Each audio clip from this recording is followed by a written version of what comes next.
who were able to live with the women, and they were classed as non-binary. They're in his teachings and they lived in his house. Before Christianity and before colonization, all around the world, all native people had, indigenous people had third gendered people who lived freely among everybody. This isn't a new phenomenon. It's not a TikTok. But the problem is people are clinging so desperately to this way of life that they live in a shoebox, that they don't realize that that shoebox is inside a storeroom, which is actually inside a shopping mall, which is inside a town, which is on a planet, because all they are insistent that they are going to stay. You said you were in Dublin? I apologize. Belfast, okay, so you're in Ireland. Do you feel that Americans are more angry and not as receptive to having an open mind as other people in the world? Well, no, I'm from Northern Ireland. We didn't get marriage equality until 7 years after the rest of the UK and Ireland. He's from Northern Ireland! I'm used to people who are so small-minded. So the Northern Ireland and America, like the red cappers, are all very similar. So I'm used to these types of chats and conversations, and it is just about expanding minds. Once you realize that the world is an onion rather than just a circle, and there's many layers underneath, it's not just what you see on the surface, that we can all live a lot more harmoniously together. Hey, Marcus, let me bring here real quick, and you can sing Kumbaya all night. Hold on, hey, give me a second.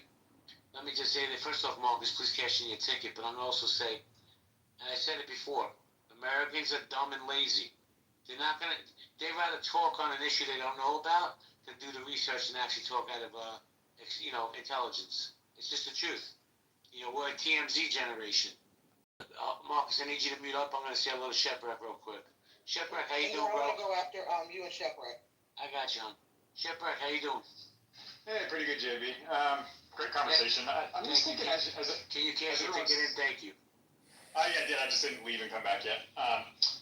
The one thing I was interested is with the trans issue, with that being so sexually hyper-focused, and then they're also kind of correlating with the white young male shooter thing, with the removal of, we'll say, like all the steps towards ending bullying in the late 80s, early 90s, and taking that kind of avenue of curtailing bad behavior or mental issues earlier due to some of this bullying, not advocating for bullying, but we were able to see some of this earlier, and these were less likely to travel that route.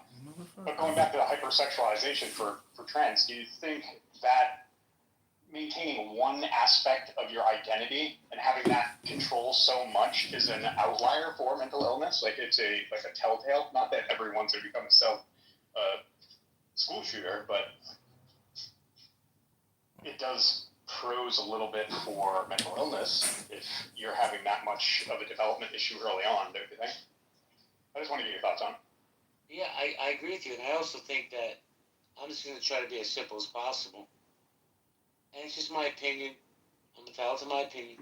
I think parents coddling their kids who don't know what the fuck they're talking about or know what they want. Oh, you want to be a boy, Sally? No problem. I'll get you the pills that you need. I think we have a problem with parenting in this country as well, Shepard. And I've said it a million times, I'll say it a million more. People are craving to be their kids' friends and not the parents. Let me go to Nye. Nye, you wanted to jump in? Yes, I wanted to respond to Slipper's statements earlier about the problem is heterosexual white men. Is a conversation we're not ready to have. And exactly right. Here's the thing, though. I said heterosexual, transgender, and the white male. The young, white, disgruntled male. Yes. Right. And all white people don't have these problems. But the young, white, disgruntled male is the problem.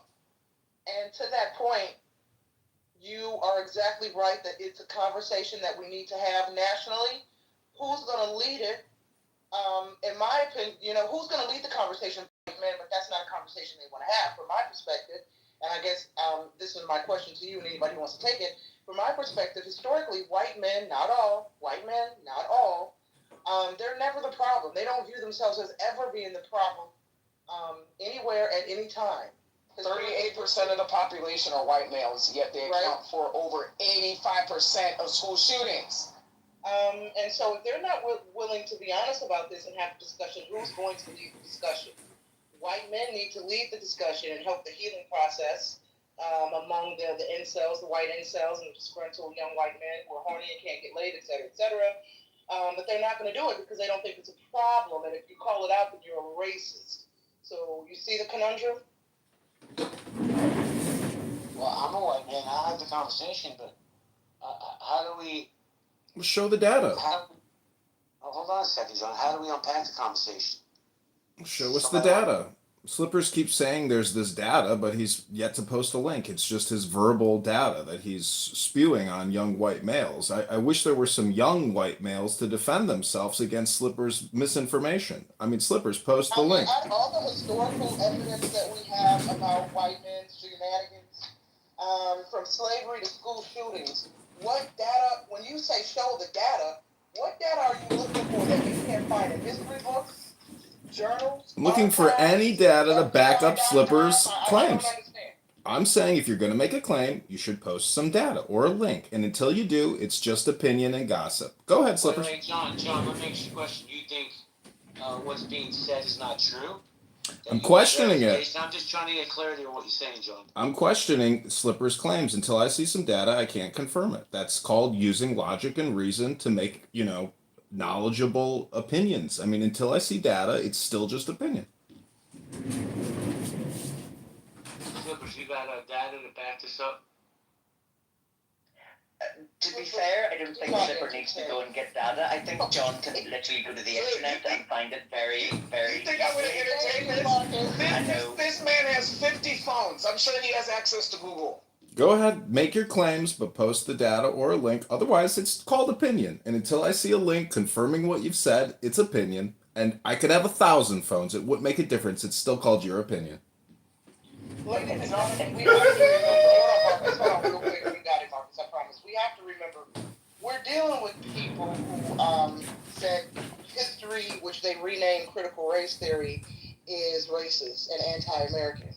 We're dealing with people who don't like facts, lived experiences, history, which is data, and receipts. So black people, and I'm saying for black people far and wide, and this is no disrespect to the white brothers and sisters in the stage, in the room, or listening later. When white folks ask you, especially in America, and especially if they are of a certain age, when they start asking you for data, when all they have to do is open up the pages of history books, don't entertain the nonsense. It's not our responsibility to teach these people the history of white supremacy, systemic racism, colonialism, et cetera, and the trickle-down effects and the mental and the impact on the psyche throughout generations. These people have collectively decided that they don't want to learn anything about this. Remember, they get to opt out of black history in high school and college. So now we can opt out of their demands for receipts when they have a handy iPhone and AI at their disposal to get all the evidence and receipts. So no receipts. Okay, no receipts. Hold on, John. I posted 3 in the Okay, chat. no receipts. Thank you, Slippers. I'm just going to say this as the cracker in the corner. I'm not disputing that you guys say there's data. I believe it.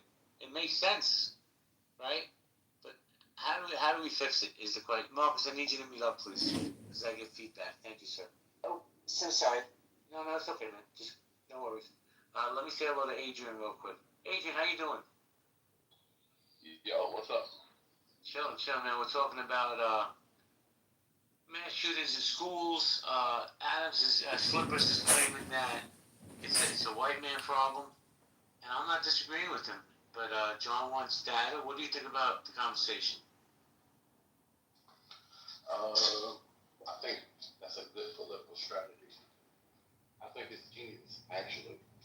Because if you think about it, every time that he does something, it puts Democrats in a position to where they step on themselves, right?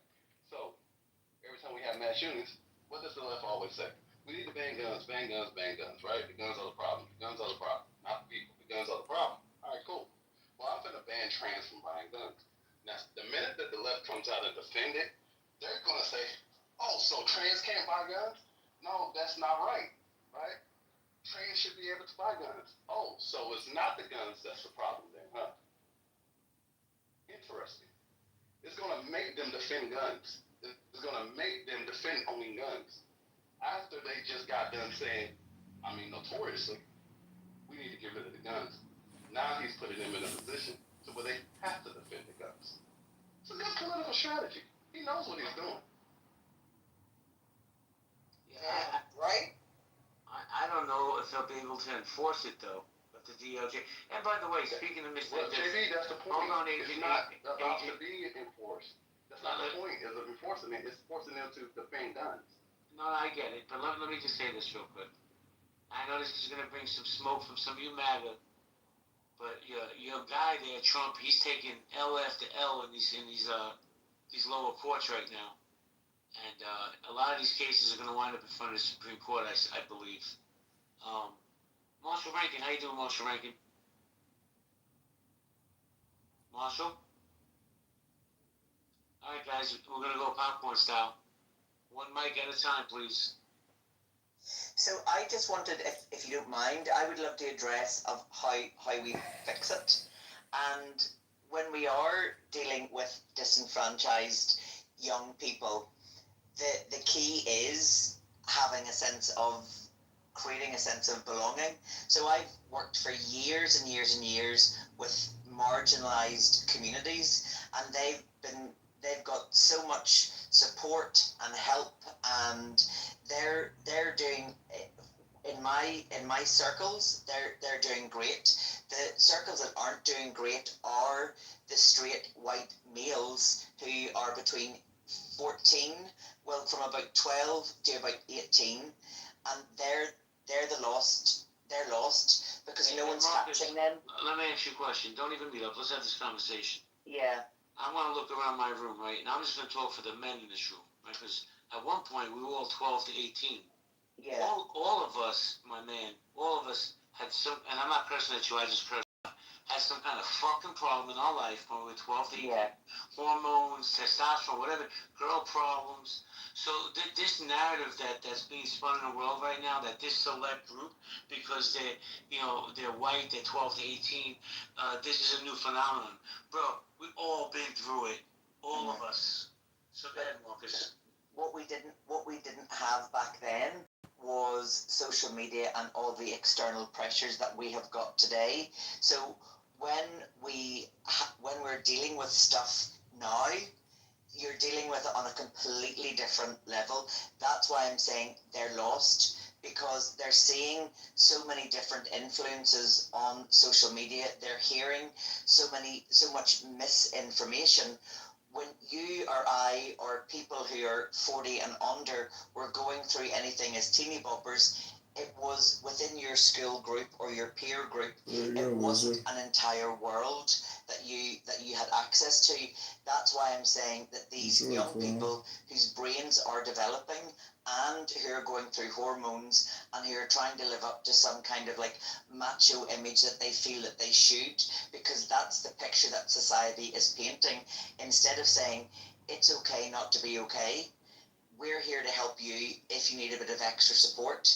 You can talk about this, but because they're so bottled up, they are like a pressure cooker. And Dude, Marcus, I like you, dude. You're respectful, but I disagree with that. You're saying that you have these groups, and these groups are needed. I applaud you. No bullshit, no cap. But my question is a very, very simple question. Bro, where are the parents? Where are the parents? The parents in this world are failing our children. But go ahead, Marcus.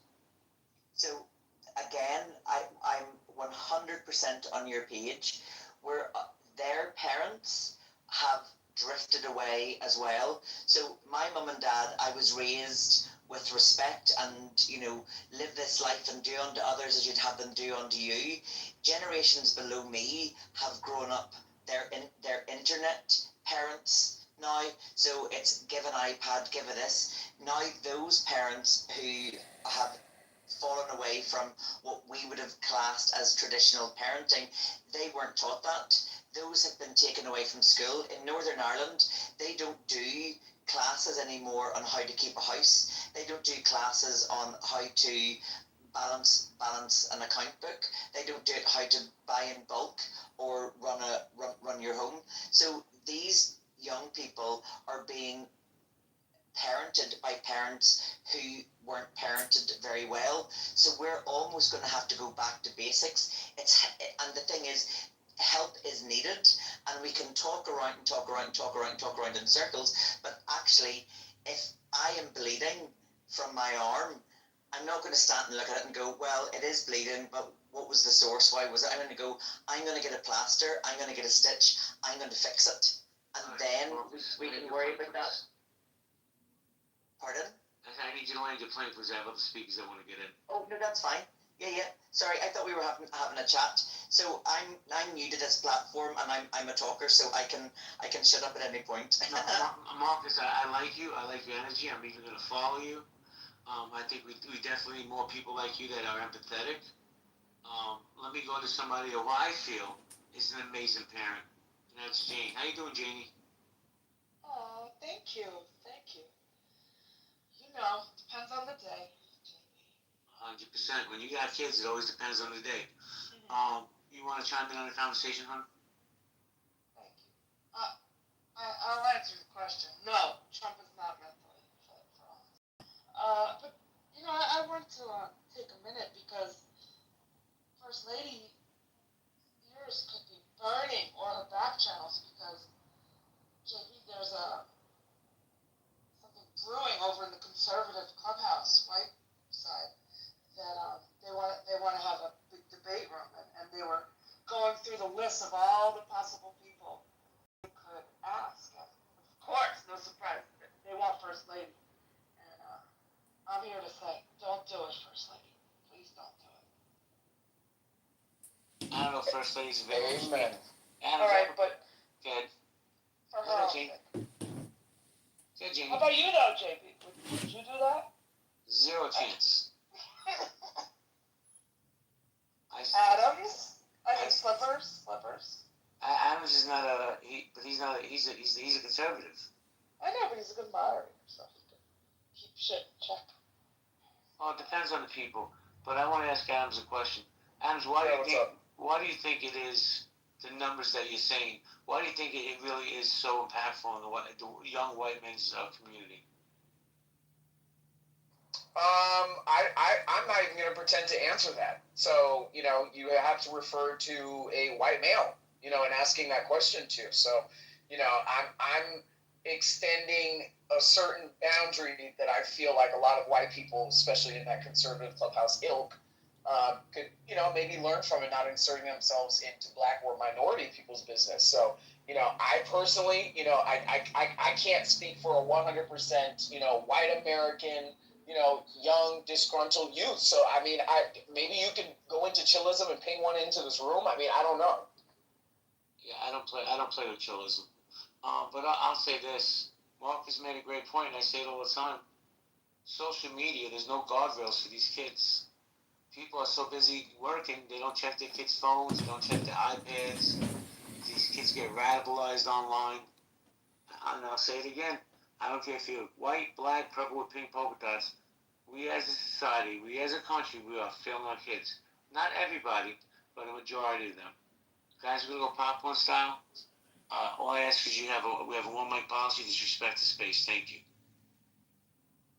It's not just parents, it's the whole system. It's the cell phones, it's the content, it's the never ending rhetoric about how you have to be kind to everyone and accept everyone's mental derangement and impairment. So it's a cultural phenomenon which is leading to suicide. A lot, 50% of these white males who do go on killing sprees are suicidal. So the depression is a major issue, health is a major issue, and propaganda and mind control and hypnosis is a major issue. It's all over TikTok. It's all over Instagram. It's true. I'm gonna throw you a softball, Johnny. I believe that because of COVID, not the vaccine, we're not going down that rabbit hole, John. COVID locked us in, right? We got stuck in places with people we thought we loved, we didn't even like them. And I think what COVID really did to the mental health of this world is set us back decades. We're going to go popcorn style, guys. Well, Kennedy's fighting back against that. You can watch Senator Warren, Senator Sanders lose their shit today against Kennedy, and because they are bought and paid for by big pharma. Each of them have $30 million sitting in their bank accounts, and don't stop. They are literally fighting on behalf of big pharma because that's their primary contributors. And you've contributed my campaign. Contributed. Hakima has contributed to my campaign. I'm not some big pharma whore. I got $600 to get these petition signatures. So there is a big conflict of interest when it comes to COVID-19, and there's a big conflict of interest when it comes to trans and hormonal medical procedures and trans procedures. It's $100,000 to get your schmeckle cut off at Angeles at a major hospital. So there's a huge financial incentive to keep promoting trans, and that's the truth. Can I just ask a question there, John? When you were saying about being forced to be kind to everyone in the world, forced for kindness, how many wars have been started on kindness? Listen, I'm not saying we're being forced to be kind. We want to be kind, but we have to push back on behalf of young men and young women who are being brainwashed and who are being abused. And if you have gender dysphoria and you're depressed and you think cutting your schmeckle off for $100,000 because Medicare, Medicaid is going to pay it for you. Schmeckle as a kid. Come on. Oh, yes, they do, Jane. There's lots of young men that have had gender reaffirming surgery. Lots of them. Thousands, tens of thousands of them at this point. Hold on a second, John. Hold on a second. I'll come back to you, I promise. I want to say hello to Lula. Lula, how you doing? Hey, JB. I'm good, thank you. Just listening for now. I'll chip in as it's popcorn style, if that's all right. I love your accent. You can chip in anytime you like. Oh, thank you, darling. Dr. Appreciate Catherine's that. here, Jay. Sorry, Lula. Dr. Catherine, No wow. problem, darling. What makes Dr. Catherine decide to slum it with us tonight? Hello, Dr. Catherine, one of my favorite Oh, people. yeah, we're still here. Dr. Catherine, what brings you to my corner of the world?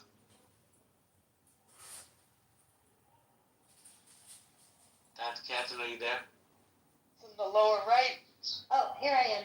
Okay, so yeah, I'm back to traveling more to my Florida office, so I have more free time to just chat on Clubhouse. What are you guys up to? I heard there was something about. What did I hear? You guys talking about Warren was out to kill everybody with vaccines? Yeah. Schmeckle cut everybody's penis off, Dr. Catherine. We got. Oh, right. Okay. Why is it always these involuntary cis guys who are so stuck with other people's what they do with their genitals and who they want to have sex with? It's fascinating. What can you? I've never heard involuntary cis. Could you? Hey, wait a second, agent. Let me just say this. I'm telling you now. Be very nice to Dr. Catherine. She's a friend of mine for years on this app. Be nice to her. With all respect, Dr. Catherine. Actually, you don't have to be nice to me. I'm an emergency physician by training, so trust me, I've been spit on, kicked, I take all sorts of shit, so I can handle it. Whatever you got, I got it. No, but in all seriousness, what does it mean to be involuntary cis? So I only know this term because I've been in Clubhouse. It's not part of my general, cadence of speech, but I learned that involuntary cis means you're like this hetero person who wants to be in a relationship but can't attract someone to be in that relationship with you. Celibate. Yeah, I think you mean involuntary celibate. That's what I meant. Incel. Okay, sorry guys. I had a glass of wine. But I'm also involuntary cis, just for clarity. I don't know about also. You're involuntary celibate and cis. I didn't mean to say that, but the latter only. Well, you're a liar. Well, let me say hello to Kim. We just started something new. What are we calling here now. Involuntary celibate? You're incelibate? I'm voluntarily not celibate. We know. King, how you doing, King? Good to see you. What's up, JB? Just leaving happy hour, headed to the crib. Nice. So what do you think about the conversation? I gotta be honest, I didn't realize there was so much trans hate, not just in the world, but on this app. And I think a lot of men are just insecure about it. It's just my opinion. Can I win? Okay. King, you gonna chime in or no? I was just gonna say, it's like everything, fear of the unknown, and then when things are talked about on social media, even though you may never have encountered such things in your real life, people think that these things are ubiquitous. And so, yeah, I would be confused as well if a whole bunch of people were, I guess if I cared enough about, again, what people did with their genitals, like Dr. Catherine said, I don't. But, yeah, people think that this shit is ubiquitous, and it's not at all to the scale they're making it seem. Most trans women keep their penises. Most trans men don't have reconstructive surgery for a penis.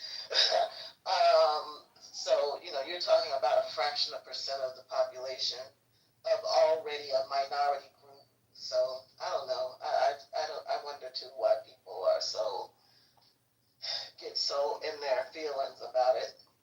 Well, you know what brought up the subject, King, was the mass shooting in the church the other day. It was by a trans person. And people are coming off saying that, well, statistics say that most of these shootings are done by trans people. And it's mostly white young men. And we're trying to come to a conversation of why is it young white men that are committing these crimes, young trans white men. And that proves my point. Regardless of whether they're trans or not, and in this instance, the person was trans, it is still a young white male. So I know people don't like to hear that out loud, but I feel like there's something to be said in white America about having that conversation of what is going on with disgruntled young white males where they are committing these acts in disproportionate numbers. What up, But you keep saying that, like we should, let's have the conversation. I gave you the data, so I mean, but it's not my conversation. I'm not a white person. But you're the one that keeps bringing it up. So obviously you have more knowledge than I'm a white person. I'm the cracker in the corner. Okay, hold on. I wasn't finished. Let me finish. I don't know why these kids are doing that. Neither one of my children are trans, so I don't understand it. But I did say earlier, I think it's the parents' fault. Right? I think parents are coddling their kids nowadays. They want to be their kids' friends. They don't want to be the parent. They don't go to their cell phones or their iPads and other shit. They don't pay attention to who they're hanging around with. I think this is a parental problem, not a young white man's problem. I've got a question. It's a young white man's problem. Sorry. I got a question. Do you guys all have the same political views? Like, do you guys all support Trump here or not? Absolutely not. Oh, I'm not a Trump supporter, Kylie. Not at all. Oh, okay. I'm just checking. Yeah, I support the president. I support Trump. Doesn't mean I agree with all his policies, but I'm proud to say I don't have Trump derangement syndrome. Yeah, no such thing. What makes you believe that supporting Trump isn't a problem? Like, did you vote for Kamala or did you actually sit there and vote for Trump? What makes me think that voting for Trump isn't a problem? It wasn't a problem for me. Oh. And you're African, right? Born in Black American, born in the United States, the greatest country on earth. Okay. Interesting. I'm Black American, and I proudly voted for Trump, and I did not proudly vote for Kamala Harris. I'm proud I did not vote for her. And please ask me why. Could I ask why? Yeah, I was going to ask you why. You want to know why? Because Kamala Harris isn't a black woman. She faked her way to be black. When she ran for the California district, state attorney,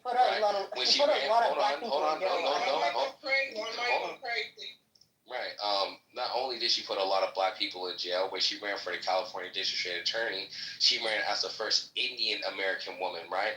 When it was a presidential debate back in 2021, she debated Joe Biden and called him a racist. He was, but then, when she wanted to get involved, then all of a sudden she was black. Then all of a sudden she was washing collard greens in the bathtub with bleach.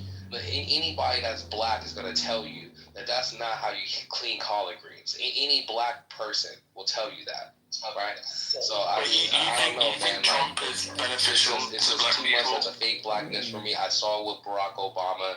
I'm not falling for it again this year. That's why I voted for Trump. Oh, you think he's beneficial to black people? Hilarious. So you vote for I'm a black American. I don't give a fuck if they're black or white or green. I don't vote for fascists nor authoritarian regimes. I don't vote for people who are constantly assaulting the Constitution and people's Bill of Rights. Like, I don't do that fucking shit. I don't give a goddamn what the fuck melanin is in your skin or not. Right? If it was somebody white and they were not a fucking fascist, they would have my vote. Right? I would take the status quo bureaucrat over a right-wing authoritarian. Period. So, we're not all the same up in here. Let me take control of the room for a second, guys. This is community conversations and collaboration. Is Donald Trump mentally unfit for office? I put an article on top that Trump's DOJ is considering banning trans people from buying guns. I have no idea how they would enforce that. To me, that's a little extreme. But let me say hello to Abby. Shirley, how you doing, Shirley? Jordan, how you doing? Austin, I invited you up. Y'all, how you doing? MG, always a pleasure to have you in here. Jay, guys, if you have pink tickets, please cash it in. I want to go to Dismal. Dismal, how you doing, Dismal? I think it's funny to have that meme, actually, just to have people call say that word. I've heard it now far more than ever. Do you want me to play Victoria? That's fine. I've already been outed, so I don't mind. But can you guys hear me? I think my biggest concern is that Trump is currently utilizing anything within his power to distract from the Epstein file issue, and I don't think that he is deliberating on the major decisions that he's made, including sending the National Guard into Chicago, including the bombing of Iran. I think that more planning, more strategy should have gone into these decisions. And he's just looking to do whatever he can to get attention away in the news cycle. And that's his plague. And I don't think he understands the consequences that this is having on... Victoria, let me just say this. He announced that Chicago would not be the next city that he goes into. That would be New Orleans. He said that New Orleans would be the next city. So he's scared to come to Chicago. That's why. He tried to come to Chicago before and he couldn't make it through. Can I circle back to what Craig was saying earlier? The 10th Amendment, JB does not have the right to just go into anybody's city with military forces or federal forces. He does if it's a national emergency. Enforcement office. That's per the 10th Amendment and posse comitatus. Yeah, but you know what came from what I understand? Kylie, hold on a second, and I got you. From what I understand, I could be wrong. You can fact check me.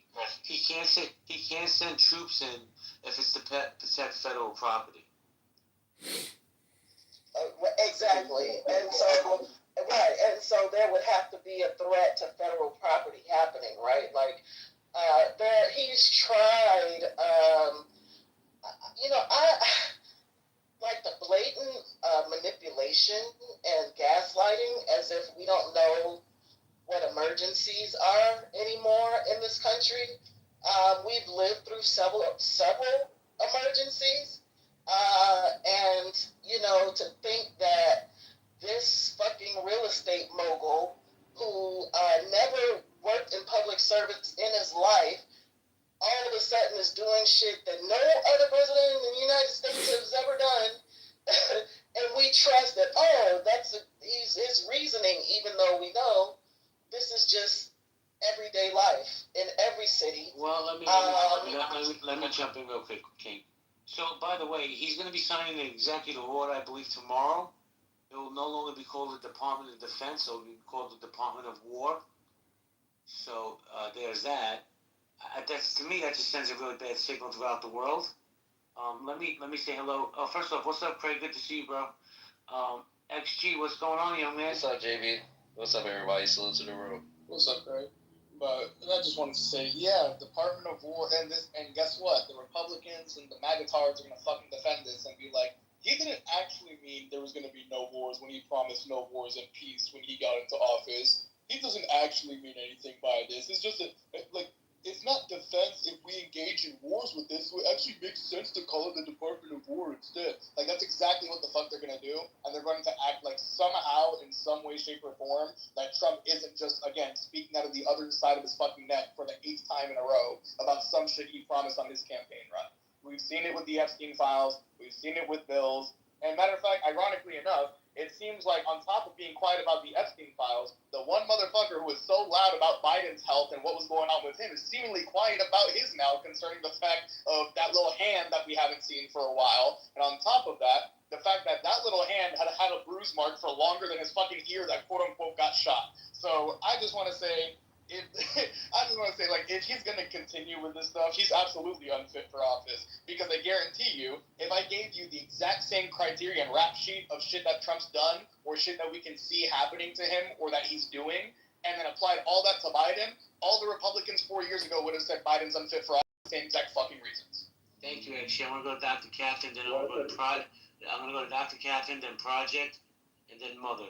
Dr. Catherine? Oh, actually, I was just listening. And I think the title is Mentally Unfit. Here we are.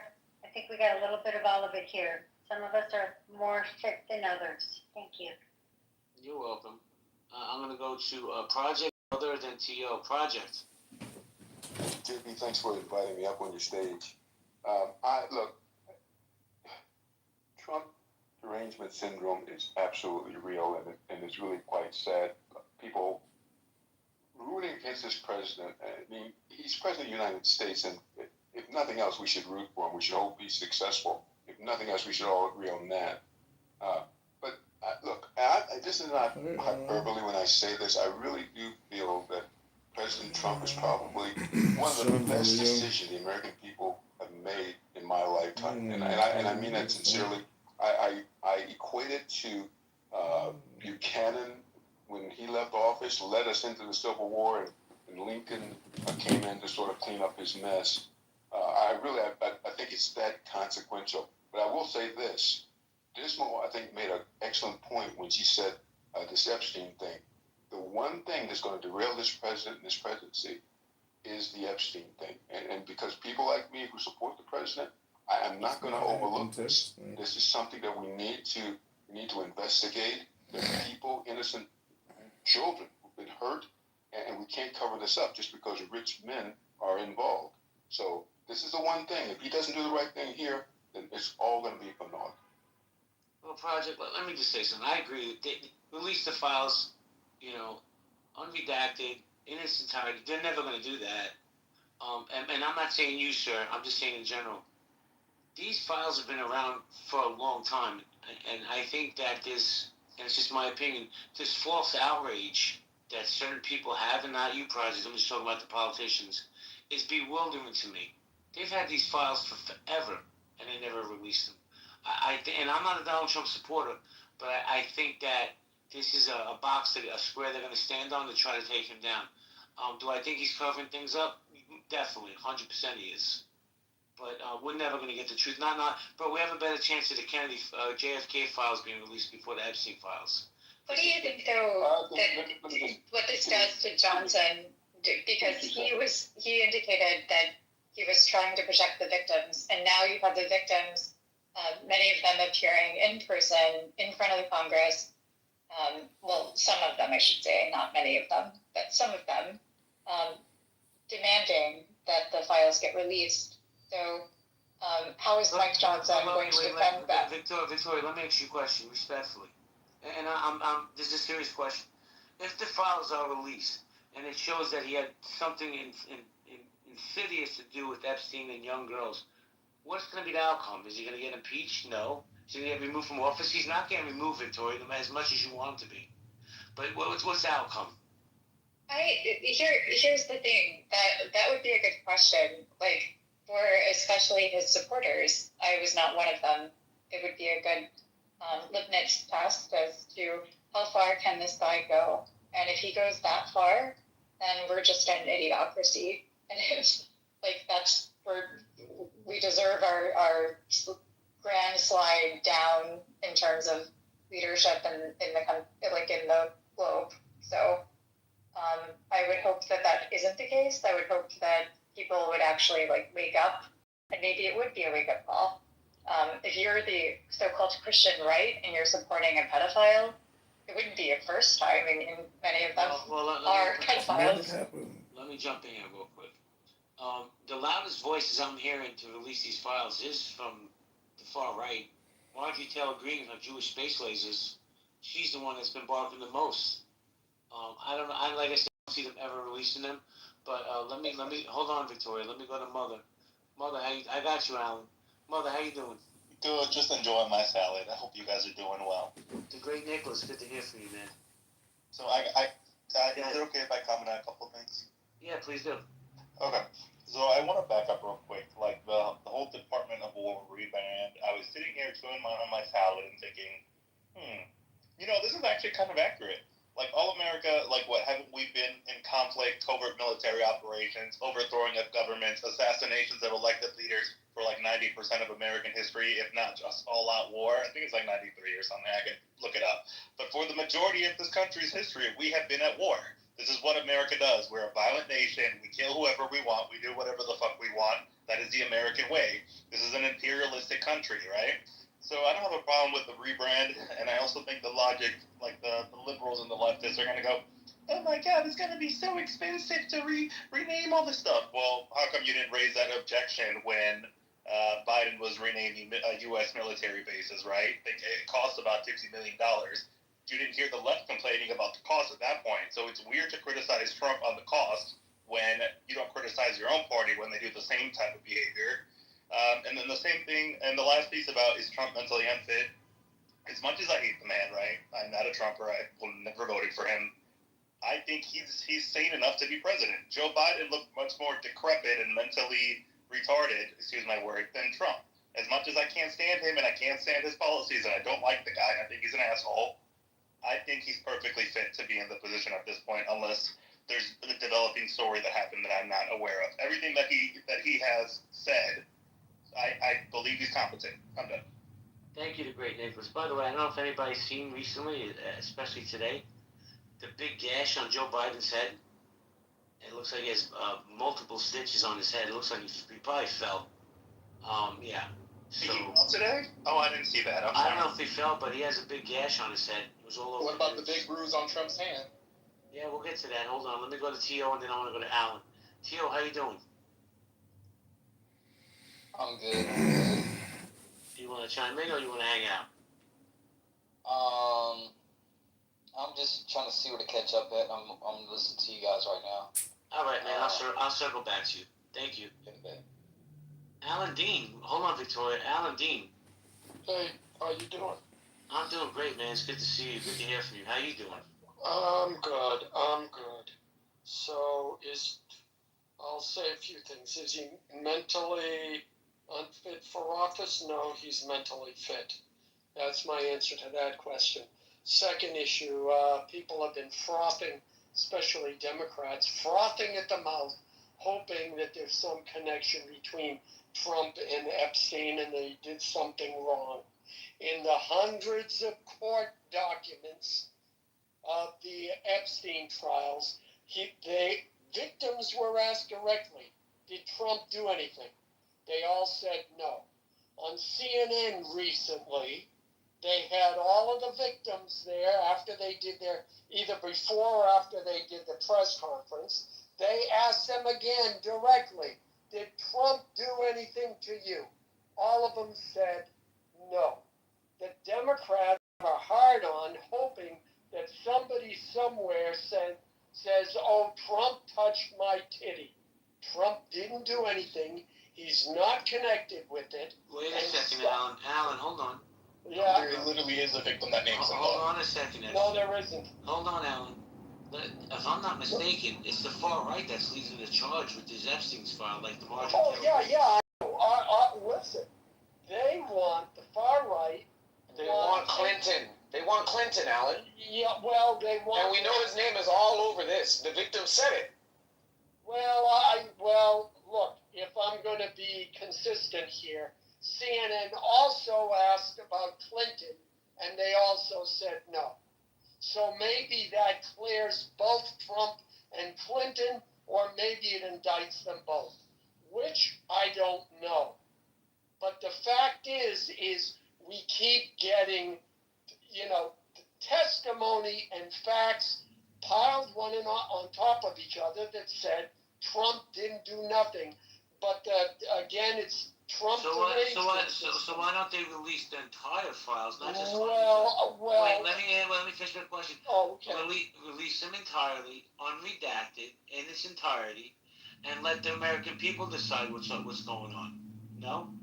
Well, I agree. But I think while Trump isn't on that list, there are, or in those files, there are people who are, and that are high enough up in government and have enough influence that they very well may be stopping them from being released. And I think that's the issue.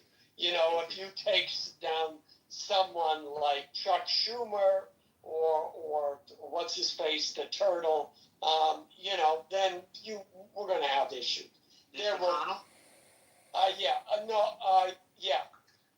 So there you know what issue I have with you? You still have a pink ticket. Me?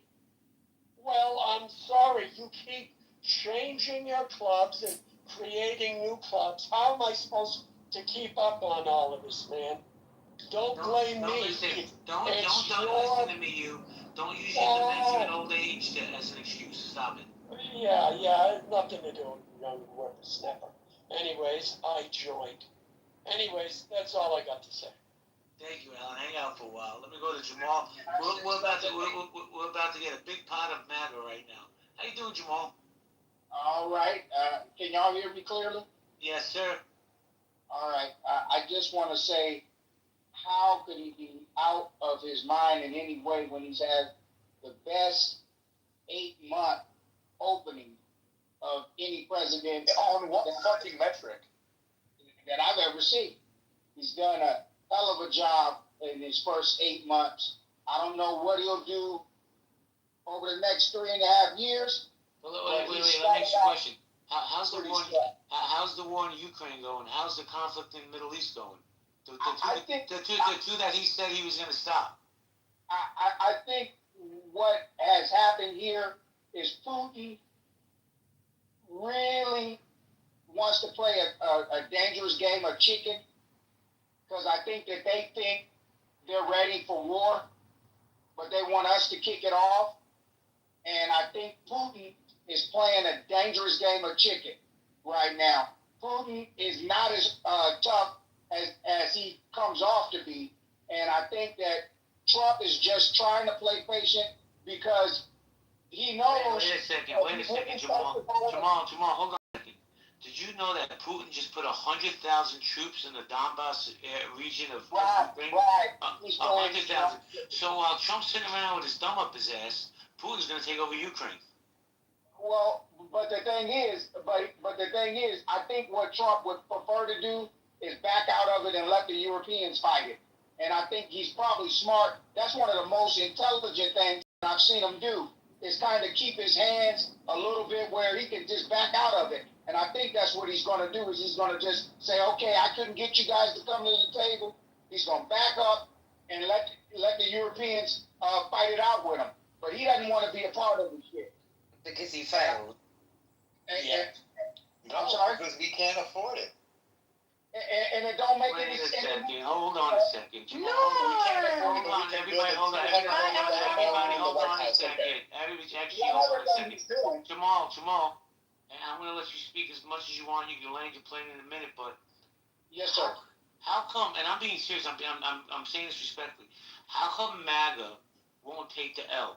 How come you guys won't take the loss that he failed with Ukraine, Russia, and in the Middle East? Why not? I don't think, because the reality of it is, it wasn't on his watch, and it's like he says, it's not his war.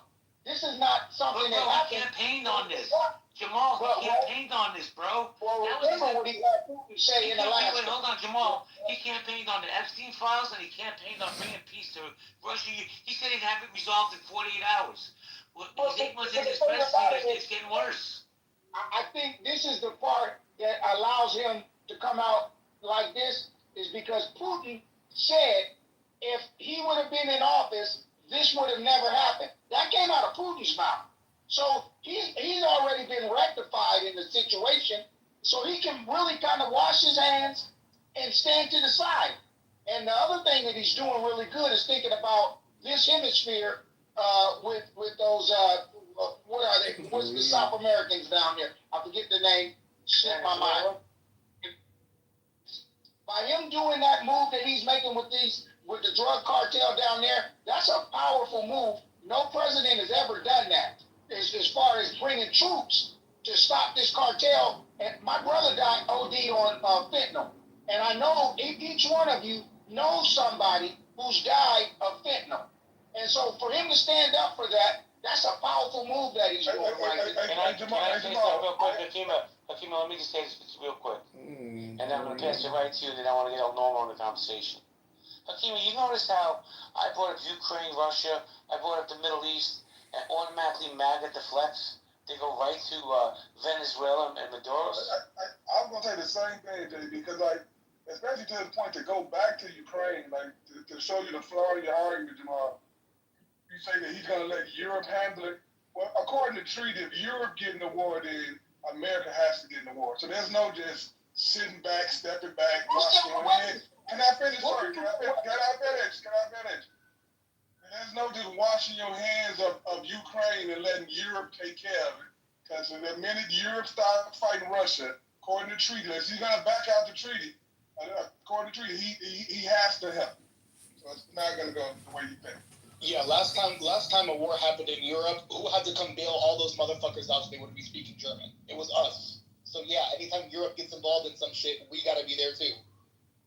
It's called. I mean, right at the last minute when we've done all the hard work, but sure. Oh, stop that, Lula. But Jamal, let me just say this real quick, and I'm being serious. Jamal, I'm sorry for your loss of your brother. I lost 2 sisters when I was younger to heroin, so I know what the damage drugs could do. But let's keep it real, bro. Trump is a, I don't want to say a pussy because that might trigger some of you people, but he's backing down to Putin like he's his puppet. But before you continue, Jamal, I have to say hello to Uncle El Normal. El Normal, how you doing? Doing up, man. How are you? Thanks for having me up. Thank you for coming up, man. So, what do you think? You think Trump is mentally unfit for office?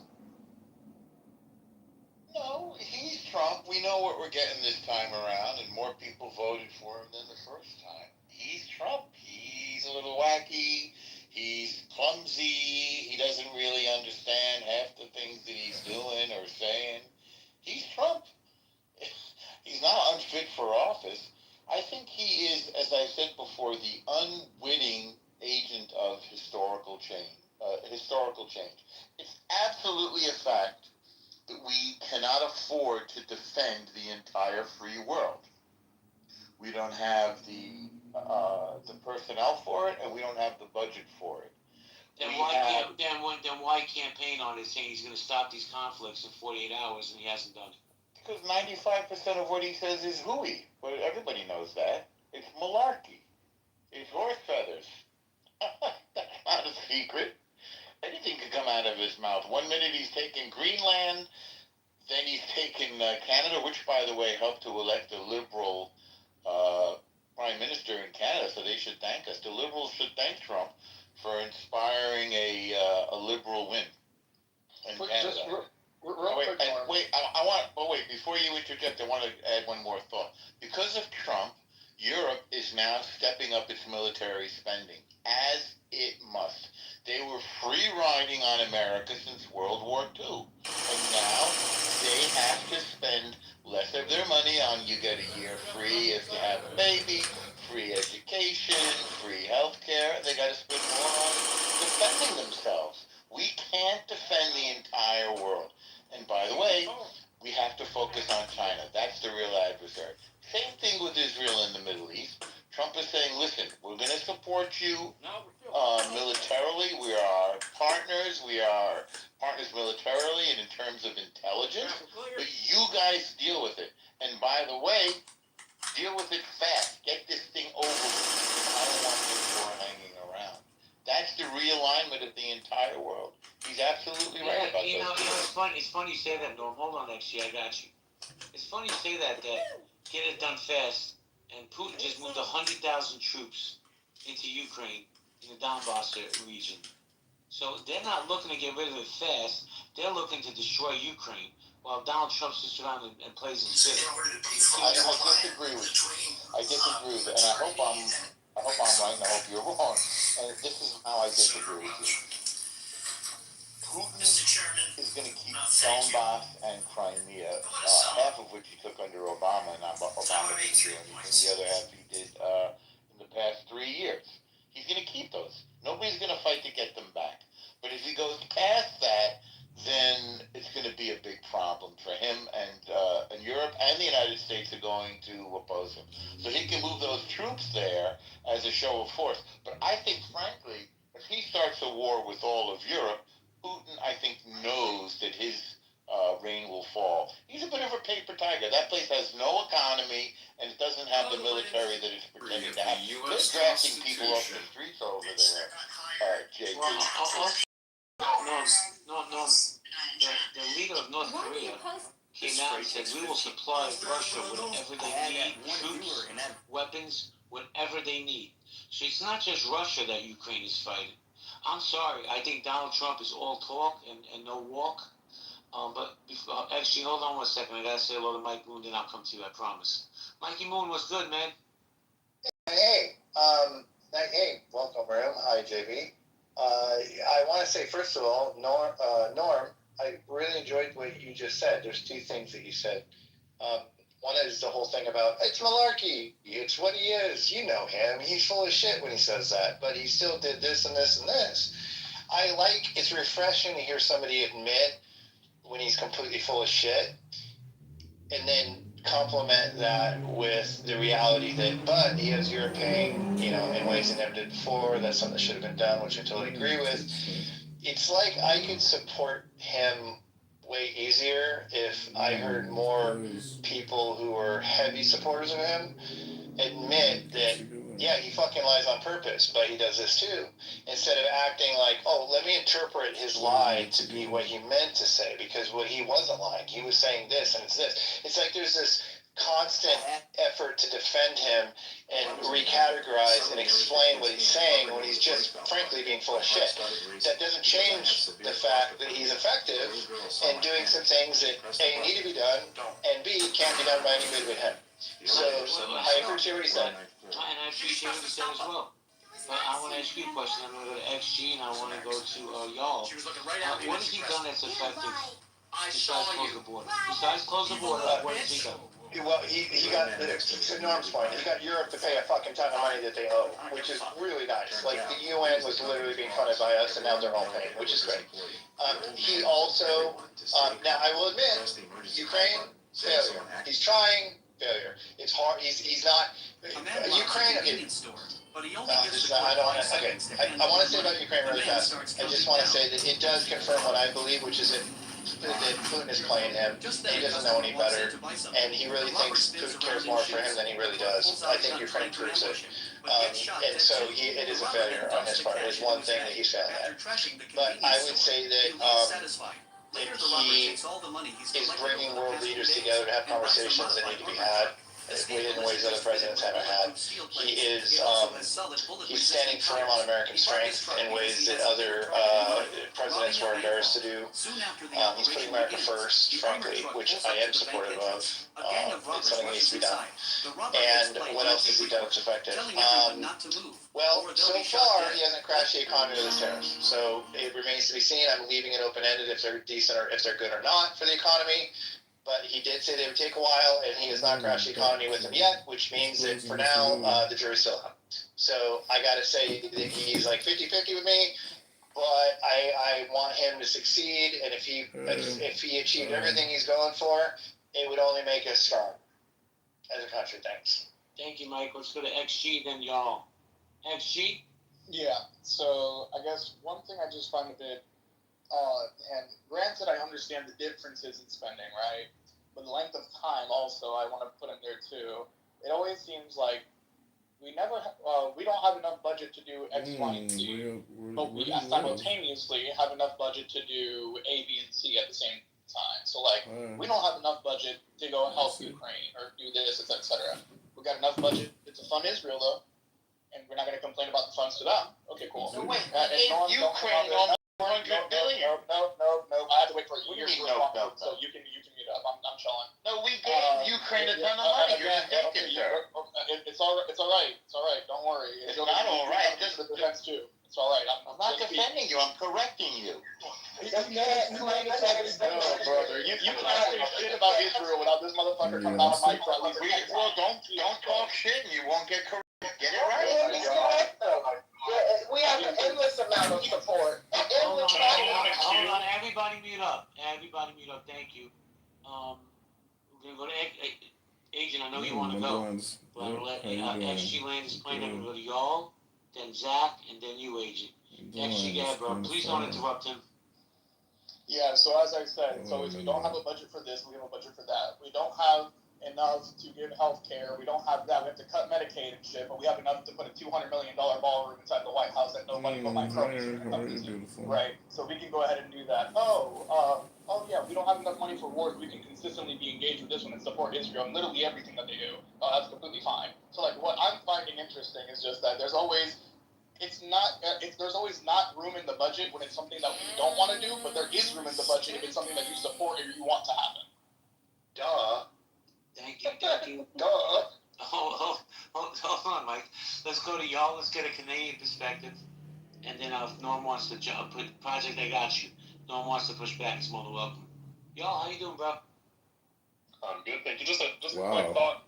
I think it's great that Trump has encouraged Europe and Canada to spend more on their military, but it's completely useless if it means that you've lost those relationships, those partnerships with those countries, right? And not only that, but now India, North Korea, China, Iran, and Russia are forming a nice allyship, which I think is way worse than the EU not spending enough on military. If we have an actual war, it's going to cost infinitely more to America than what they were spending on military before. Thank you. Thank you, y'all. Hold on, Alan, I got you. Norm, did you want to push back on anything that's being said or no? Yeah, just a tiny little bit. So, it was the great president for whom I voted, Barack Hussein Obama, who said elections have consequences. No truer words were ever spoken. Furthermore, the world has one and only one superpower by a factor of trillions economically and by an inestimable factor militarily. That remains the case. There's one superpower, that's the United States of America. What is next is we need a... Wait, Norm, you didn't see that Chinese parade the other day? Well, they are number two. They're number two by a lot. They have a nice parade. They have. They're doing a lot with what they have. The Chinese are doing more with their secondary status than we are with our primary status. And what remains to be done, and I'm going to have to be critical of the president for whom I voted, Biden, and say that Biden did not use American power sufficiently in American interest. And I am hoping that Trump does assert American power, use our influence as the only, and by the way, probably the greatest superpower in history by a lot.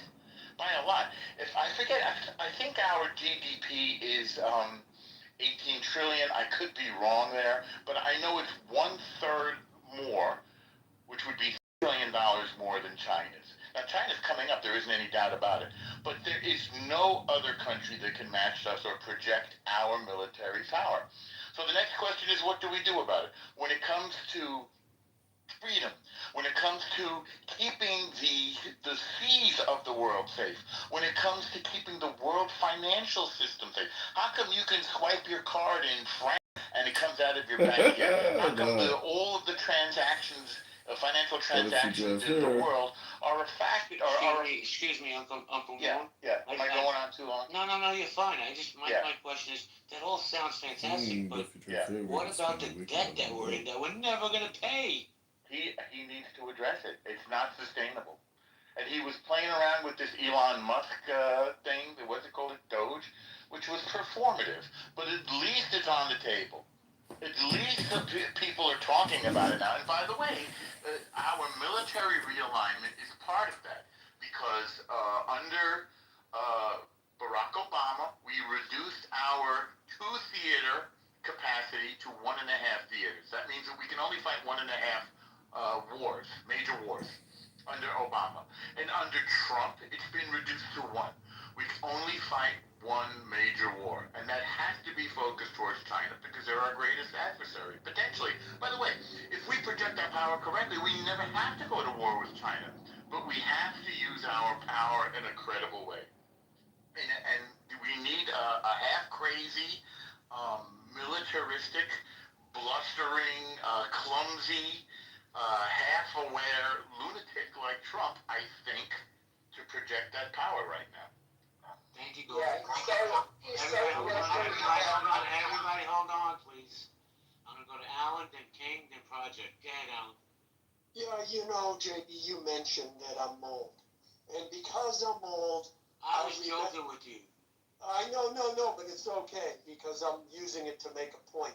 Because I'm old, I remember Nixon, I remember Ford, I remember Reagan, I remember Bush Sr., Bush Jr. Well, you are fucking now I remember Trump.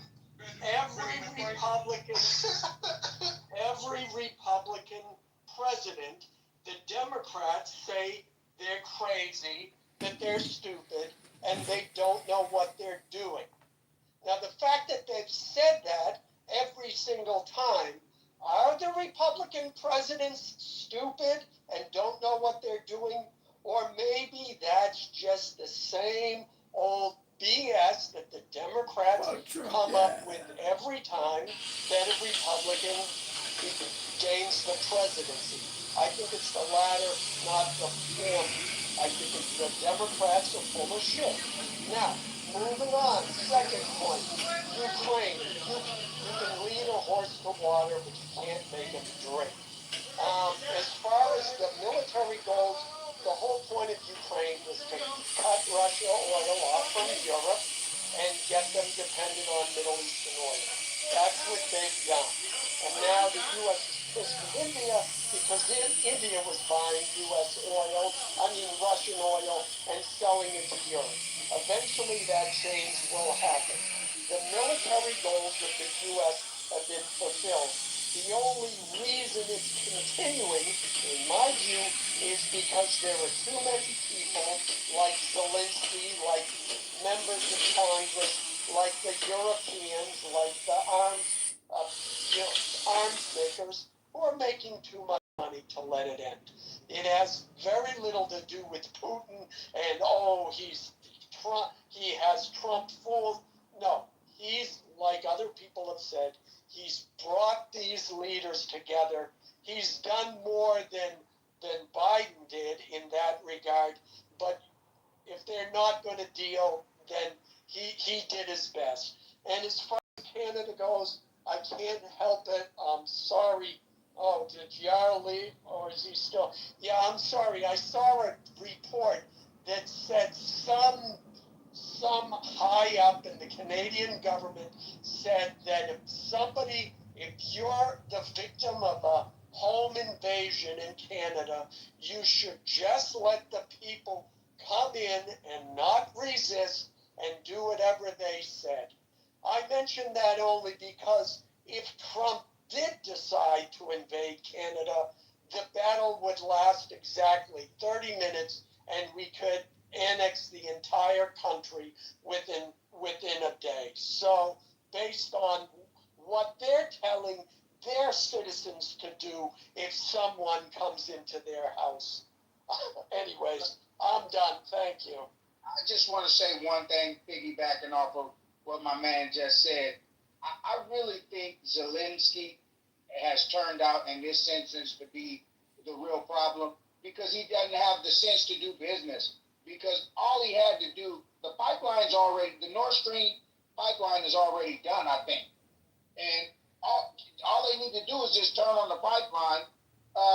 They just need to split up the money, cut the fire, and everybody take some, and you could have kept your damn country. Nobody wanted to fight this war over that. They should have let them run that damn pipeline and run that oil through that pipeline, and they should have split the money up.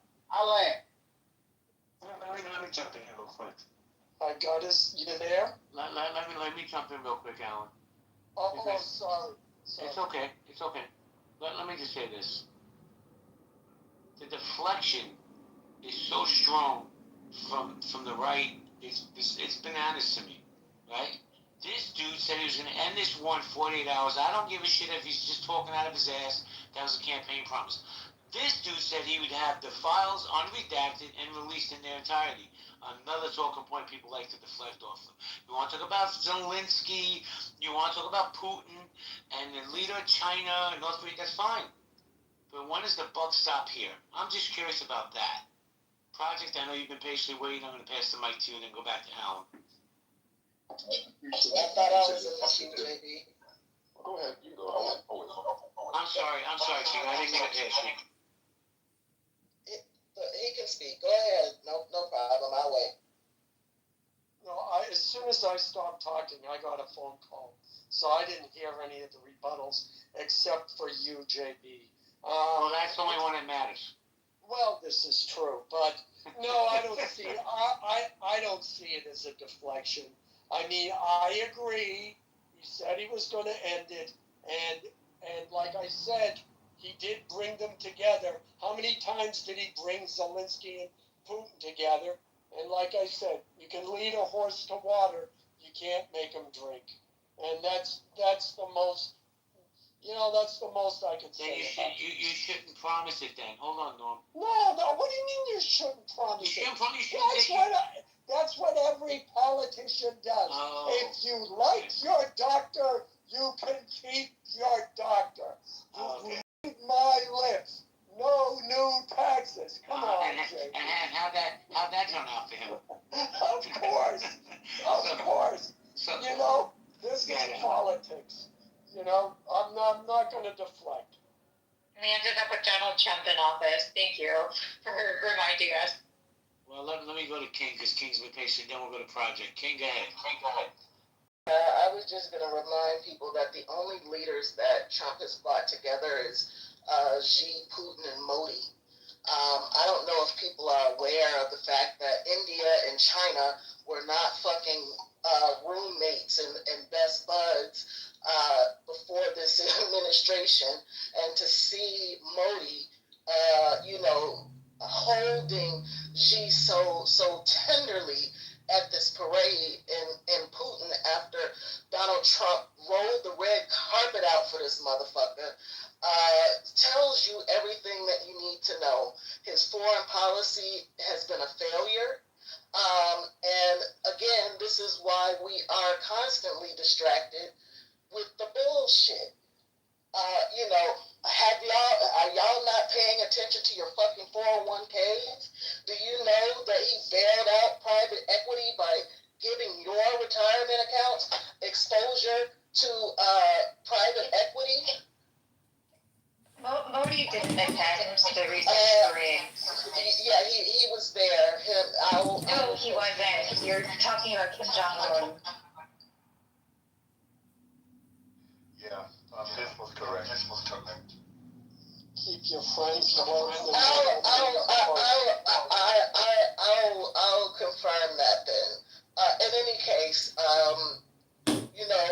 he's given, with the stroke of a pen, private equity access to our 401ks when private equity investments don't have any fiduciary responsibility to make investments that are at the best interest of their investors, right? So like there's so many things across the board that people are pissed at this guy. The farmers are pissed at this guy. The older seniors who are losing their care are pissed at this guy. I don't even know who we can call an ally in the world anymore, outside of Malay and Orban. Like, who are our allies at this point? Israel's definitely our ally. Europe is our ally. Who else is going to protect them? Europe is definitely not out. I don't think that they want to fuck with us after what we did to Ukraine. But I haven't. But again, we know in world politics, people don't forget, and so to think that these actions are not going to have consequences down the line is insane. Which is why I'm like, JB, instead of asking, is Trump mentally unfit for office? Maybe the question we need to be asking is, are the voters unfit to cast a vote? Because people are just, this is all on vibes. This is all on vibes. Nobody is fucking paying attention to what the fuck is going on. They just want to root for their guy. And I think that that's ridiculous. And we're suffering for it. Like, with these fucking grocery prices, like, everything is really fucked up. And we're sitting here having conversations about it as if people around us aren't being hurt by this. Thank you. So, the market is up, King. What is it exactly is the hurt? Where's the down? The market is disconnected from Main Street, and you know that. You know there are more. Right. Exactly. So when you give, you know how do you know how private equity works? Of course. Okay, so do you think it's a good idea to give private equity exposure to your retirement account? What's the problem? You don't think private equity is trying to make money? I think that the way they make money is what's the problem. They get paid either way, but their investors don't necessarily get paid unless they have a win. So when they buy up companies, extract all the value out, and then sell it, drive the company into bankruptcy, that's not necessarily a win for their investors, right? There's a reason why private equity. There's a reason why. You guys, hold on. You get crazy feedback when you're on mute. Let Norm push back on you real quick. Yeah, can you please mute? Thank you. Get Norm. No, I am just pointing out that the economy, not only is the economy strong, but the institutions are strong. We have the strongest institutions on the planet, and they're stronger than ever. And I just want to add, by the way, that our academic institutions have been captured ideologically, and he's addressing that as well. So put another check in the column for him on addressing the problem of ideological capture of our institutions that are supposed to be about research, innovation, inquiry, and advancement, and had been captured ideologically. But again, I'm not sure what your objection is. Isn't he taking L's? He's taking losses in the appeal courts. Because they're all saying that he shouldn't have taken money away from these institutions. No, he's actually winning. Yeah, they're shaking in their boots. They're making deals with them all over the place. They realize how wrong they are. Yeah, It's outrageous what they were doing. I'll make this quick, JP. the Democrats have been waging lawfare. The lower court judges are filing all these TROs and injunctions and everything else, and then Trump, doing everything legal, obeying the courts, appeals them up to the Supreme Court, and in almost every case, the Supreme Court slaps down the lower court judges to the point where Kavanaugh and Gorsuch have now admonished the lower courts, saying, we understand sometimes lower court judges may disagree with our rulings, but under no circumstances are they allowed to disobey them. And the Supreme Court is laying down the law, and yet these dumb fuck Democrat appointee judges continue to disobey the Supreme Court. Trump is winning in the courts. The problem is the Democrats are just gumming up the works every chance they can. So, yeah, that's reality. Thank you, Alan. Let's go. Hold on. So, can I just say real quick, JB? I put the links in the chat. I was correct. It is Xi, Modi, and Putin, and every headline is that we should be very concerned. I'm sure the administration is very concerned that these particular individuals are now, forming these type bonds. Again, India and China are not. India has always been very much neutral on the global stage. To drive India into the hands of China, that's a first. That's a first. I'm sorry. Thank you. It's failed. That didn't actually happen, and that's. Can I respond, please? Hold on. Because Project's been waiting for like 30 minutes to talk. Can I go to him, please? Then I'll come to you. Can I please respond directly to that point? If that. Go ahead, Project.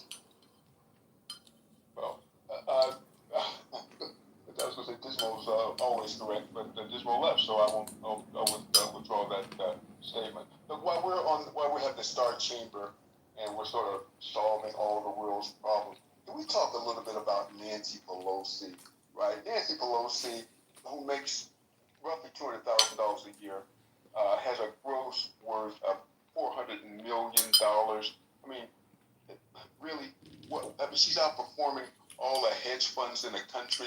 I mean, it's absolute insanity. We need term limits, please. Americans, once we get through fighting each other, let's fight the real enemies, okay? And somebody mentioned, somebody mentioned, I think it was you, JB, said, exclude the border. What has the president done? What is his accomplishment? Oh, excuse me, if all he did was steal and secure the borders, I mean, I think it would be more consequential than damn near any president we've had in my lifetime. I mean, it's a huge victory. It's something he ran on, and we can't just excuse that. But if we need to have something else, how about the attack on Iran, who set back their nuclear program at least 3 years? Nobody talks about that. I remember when it was proposed, everybody thought, oh my God, gloom and doom, World War III. Thought not a peep out of Iran. And so let's give the president credit for that. How about that?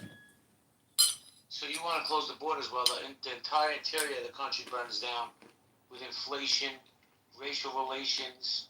I mean, I can go on and on, but let's just worry about the border instead of what's going on inside our country. But I want to give Victoria a chance to push back. Well, give me 5 seconds since you look. What did he do in D.C.? I mean, you have people slaughtering each other at an alarming rate. He sends the troop in, and look, at least people are not being slaughtered on the street. People can have enterprise and everything else. So he's securing our cities. Come on. Okay, if you say so. If you say so. Victoria, go ahead. Thank you. First of all, Modi was not at the 80-year celebration parade that Xi Jinping hosted. He simply wasn't there. He was hosting a counterpart from Singapore at the time, and I just want to push back on that. Second, although there's indications and recent developments that they're moving closer, India has been far more severe in cutting ties with China and Chinese technology than the United States. It made moves far earlier. Second of all, they have a border dispute that has been ongoing so long that I actually met somebody who was in the Indian army and actually used a stick because that was what they decided that there would be no weapons. That was like a compromise and reached, and used sticks to beat other Chinese soldiers. So the idea that they're somehow posing up, what you might be considering is India has always been an ally of Russia, and that it hasn't gone away, and that is probably getting more. Sorry. Gizmo, did you read the links that I posted? My sources.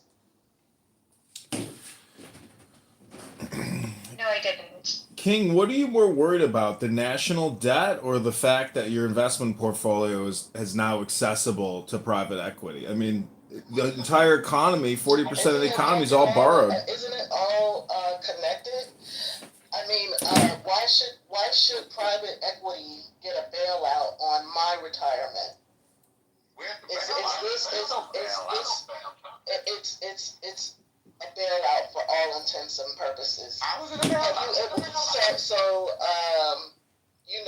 Most of the portfolio in private equity is startups, and the startup companies when they go public, and IPOs and IPOs. King, hold on a second. Oh, thank you.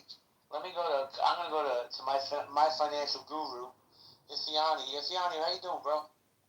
Doing great. You? Yeah, any day I wake up is a good day for me. So what do you think about this conversation we're having? You want to chime in? I do. I actually just want to talk specifically to the private equity conversation. I understand the fear around private equity, but it's simply equity in private companies. And there's a lot of different types of private companies. There's literally companies around you who are doing great, making great cash flow. And private equity is literally saying, hey, the equity in my business, people can actually invest it into their retirement assets. I don't need to go public first. I can sell it directly to you through like an intermediary, an advisor like me, or some companies can package it up. Now there's some terrible people just like the world. There's good people, there's bad people. There's people doing good business and doing bad business. If a company comes in and gobbles up your neighborhood and tears it down, well, that's bad practice. That's bad practices. It doesn't necessarily reflect on the entire concept of private equity. So you should actually be grateful, or at least appreciative, for that executive order, because it opens up opportunities, even for small communities, right? So can I read this real quick? I just posted a link in the chat. Private equity wants your retirement nest egg, and it basically states that the private equity industry is underperforming, cannot exit its investments, and cannot return much actual cash to its institutional investors, in large part because the industry since 2022 has consistently overvalued their portfolio companies. Private equity investors are clamoring for cash, and the 401ks and IRAs look like just the perfect bailout for the PE billionaires. So I'll continue to post more resources because, people are obsessed with Epstein and all this fucking bullshit.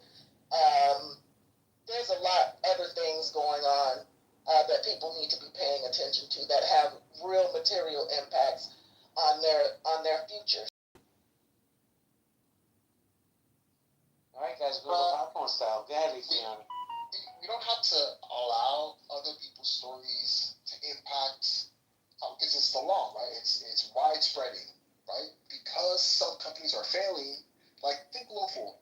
The the real estate in I don't know what city you're in, but essentially people can start investing their future if they love a city, and there's a private equity offering in their city, their community, like community centers or whatever, the community issue shares, especially now with crypto and whatever the community tokenize their shares as private equity. It's not listed, it's not a public company yet, but people can literally invest in new ways. It opens up new opportunities. You're worried about the legacy companies, the big companies, but I think don't attach yourself to that story in particular.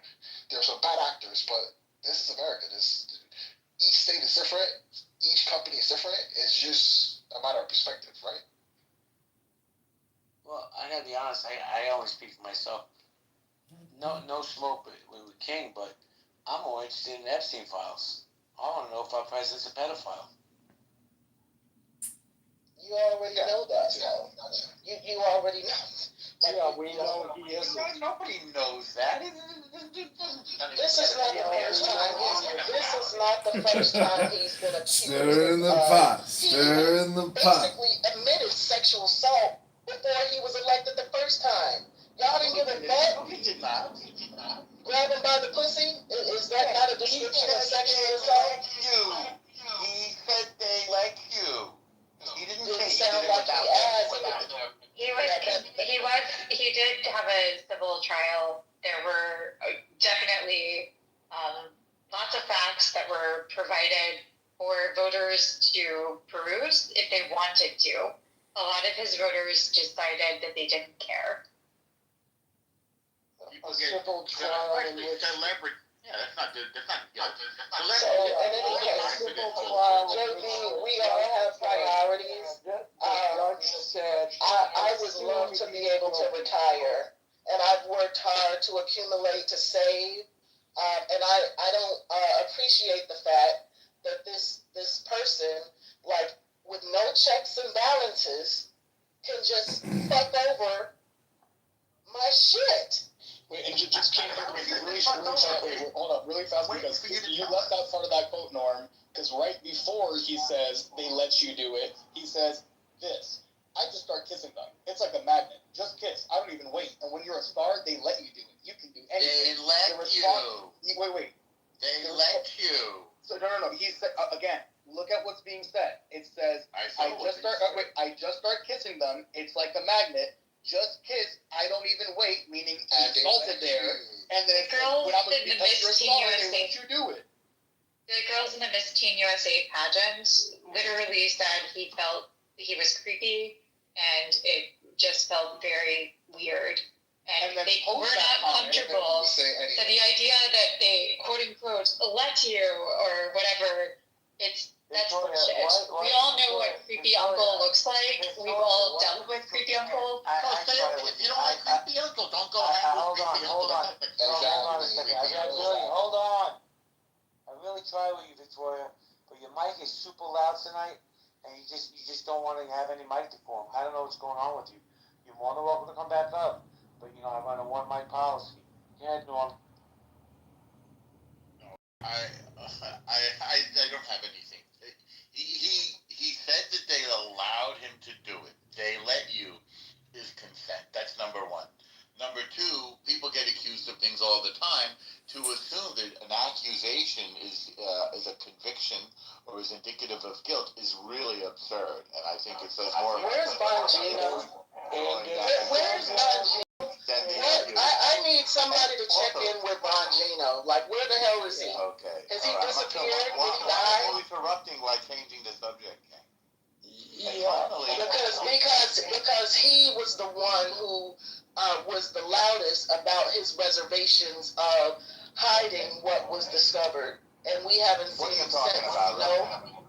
Bongino, the assistant to what's the wild name? You interrupted. What did he discover? Go ahead. Oh, what did he discover, King? Nothing. He did not want to cover up. He did not want to cover up for the administration when they backpedaled on releasing the files. King, if there's a crime, then the crime should be prosecuted. If there's no crime, then you don't release a whole bunch of files with people's names in them that have done nothing wrong, because it hurts them. That's a fundamental precept of justice. Okay? So we have an attorney general. The attorney general looks through the files and see if there's probable cause to make a prosecution that a crime has been committed. This is not complicated. This is not complicated. So if you like the gossip column and you want to see who's in there and who was on the plane, that's your business. But it's not the obligation of the Justice Department to feed your appetite for gossip. Norman, hold on a second. Let me just say this. Yeah. She is right, though. When Bongino came out, who's the assistant director of the FBI, and he said, release these files unredacted, all of a sudden, after he came out and said all this, you don't hear from this man anymore. Him being silenced, I believe, is real. Yeah, 100%. What are we talking about? I mean, as I said, like, Epstein, like I said, he ran Victoria's Secrets.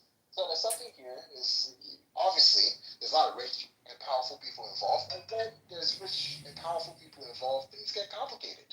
You know, they have power. They can slow things down, delay things. Like, it's the world. Like, you're acting like it's literally reality. It's, whether it's the United States or anywhere else in the world, it works in the same way. This just tells you the level at which this stuff is at, right? And also, really quick, what was being described was assault. Consent by perpetrator, like Victoria said, is ridiculous because it's the same notion. Martin, please let me finish a fucking sentence. When you have an analogous situation, for example, if you smack a girl's ass, etc., it's the one that insults you all the time. Fucking, you smack a girl's ass, but if you're hot enough, it's fine. They won't do anything about it. They'll probably laugh and giggle, etc., and all that shit. That doesn't, just because they laughed and just because they giggled, etc., doesn't negate the fact that what just happened, the action that was sexual assault, which is slapping that person's ass unconsensually. In the same way that they says, I just start kissing them. It's like a magnet. Just kiss. I don't even wait. And then he adds, and when you're a star, they let you do it. It's not that fucking difficult. You're making a very, very ignorant analogy that has no application. Yeah, Norm, I got this, if you'll let me go. As someone who worked in the entertainment business over 40 years now, what Trump described is 100% accurate, and it is 100% not assault. They let you. Period. And to describe it anything other than consensual is a lie. And when the actresses or people like that come back 10 years later and say, oh, I don't know, I felt creepy and violated, it's because they're trying to save their own reputation, and they're trying from his to own live. mouth, just kiss, I didn't wait. That's him saying he's not waiting for consent. Out of his own fucking mouth. Who cares? Not what he said. They're trying to save their reputation because everyone knows they were whoring themselves out for a better opportunity. You see it every day, and that whole Me Too So teenage girls at a beauty pageant were whoring themselves out? Yes, they were. Okay, got it. Take that to the bank. This is the level of fucking delusion that we're at. to the bank. And you know who else was whoring them out? Their mothers and fathers. How about the one that was there to see them get away? Is it weirder for them to be whored out or for Trump to go there to see them be whored out? Now that is so you're telling me that Trump was there to see whored out teenagers? That is separate from what happened with Epstein. So wait, I'm asking. Was he running shows? Was he running pageant shows for whored out teenagers? Why are you so and directed somewhere else. It has nothing to do with Trump. Thank you. It's all right. So I was gonna say, a little bit later. You can see your buddy Weinstein in a minute. So real quick, this kind of I have nothing to do with Weinstein. Goes along with what I have always thought. Was overturned, by the way. The world will be a lot better when people in Ellen's age group die off finally, like the 65 plus crowd. Amen. Like I think you'll die first, these outdated views of consent. Like we just need to wait for them to die in 10 years and just call it. I think you'll be first. Let me respond to this, Mother. I wish upon you that you live to a ripe old age and that you live beyond 65, 70, 75, 80. And that's the difference between you and me. Great, it's not. I don't wish you ill will. Oh, I don't have anything against you, Alan. I hope you will help you. That's the type of person you are, and that's the type of person I am.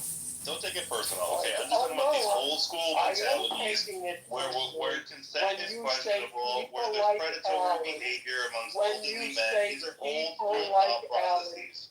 That's I don't want the to yell over type an of elderly man. person you are. I'm sorry that your father didn't love you more and you turned out gay. Or that your mother abused you, or maybe your father sold you and that's why you became gay. I really do. Did you get jumped and that's why you defend pedophilia? For a group of people to die, it just shows how you're right. We did fail because we should have worn a condom. Hold on a second, gentlemen. Hold on a second. I don't know why we're not attacking the point and we're attacking the person. Can we dial down the temperature a little bit? Sure. I was just gonna say, Alan, if you're mad because I say older people have poor predatory tendencies, that's a personal problem. This is not a personal attack against you. You getting wound up and going down this tangent about me being a fag is so weird because it just shows that it obviously upset you. And that I'm sorry. Like, I didn't mean to upset you. I'm just talking about these mentalities where it's okay for someone to be predatory and kids. Well, I'd like to answer your question, Pepe. So sometimes I think maybe I'm the most annoying person because so many people, fight back against me.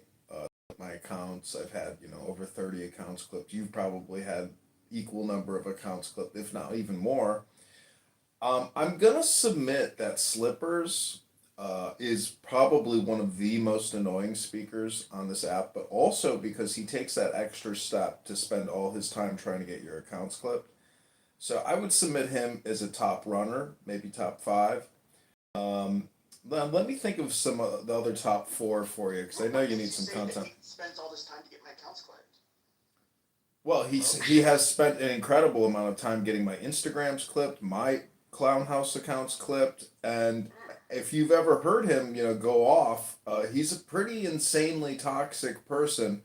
For example, he was screaming at the top of his lungs that trans shooters are not the problem.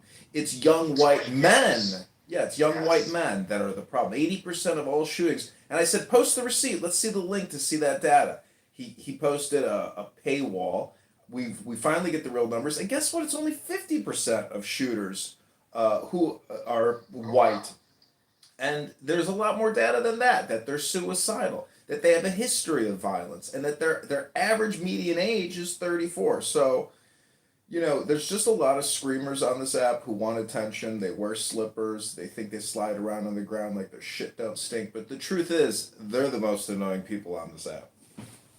I can agree. I mean, I can think of many people. My name's Monica. There was, I was in a space earlier and some women were joking about it. Like, what is it like having sex with her? Bitcoin. Keep on moving. That's a little bit, the thing is, they have their little safe space. Let them have their little safe space. You don't have to mock an obese woman who has no sex life. But maybe she had a sex life at one time. But the question is, who is the most annoying? Now, I gotta admit, it could be me. It could be you.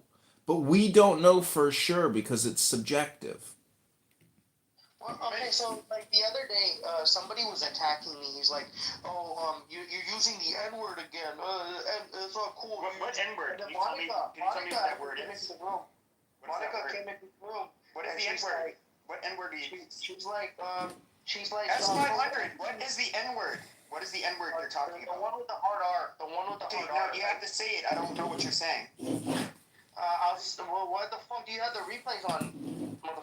Let me take that. I don't know why you're acting like you didn't just drop the hard ER like 50 fucking times and Some replay! Yeah, why are you just sitting here criticizing Pepe when I just heard you like talk about I'm waiting, Pepe. I need to guide you. All right, there you go. Yeah, so this guy was like, oh, you're saying nigger. You're hanging around the wrong crowd because you're saying nigger. And then Monica came up and she's like, so what if he said nigger? Monica did that? Yeah, Monica actually came up and she was like, so what if he said nigger? And yeah, she fended the guy off. She's like, there's nothing wrong with the word nigger. I guess she is redeemable. Maybe Monica isn't one of the most annoying people on the app. Well, I would say there is a woman named Rena who I think is super annoying. I think she's nothing but a house plant. She just sits on a stage, and then she will say something bitchy, and then make you out of a room. That's all she's good for. Absolutely nothing. MG is one of them. MG also house plant. Monica, I was gonna punch down on her today, but maybe not. Adams, the Catholic that says he's not gay, but he's a flaming faggot. He's a faggot. Yes, and today he's becoming he's super woke. Justice word. White males are the most dangerous demographic with guns. They can't have them. Okay. So what an opportunistic moment. We have this room running, and we literally have the most annoying person on Clubhouse, Willow, right here. Okay. Well, she gets to say who's the most annoying too. So, but try to wrap it up so we can let a bunch of people came on the stage. Buttercup is the most annoying. Okay. So it's an extremely disgusting, cringe person, right? Comes out here, whines about her boyfriend beating up on her, and needing a place to stay. And then somebody I know on Clubhouse actually offered her money. She's like, hey, take this. And then she blocked me 5 minutes later. So she totally was just. Yeah, she's like, buy yourself a motel room. I'm sorry, your boyfriend's beating up on you, right? And then this girl Willow, what she does. She starts a room about this person the next day, and what a bitch this person is. Well, you didn't start the room. Okay, you didn't start the room. Guys, this isn't the room that we're going to start drama. Hi, Nikki. Who would you say is the most annoying person on this app? Well, yes, I absolutely concur about Rena. It's not even that she's the most annoying. She's just, useless. There's no purpose to her being on this app. Because in any room she's in and gets modded, she plays Little Miss Helpless fucking ugly bird.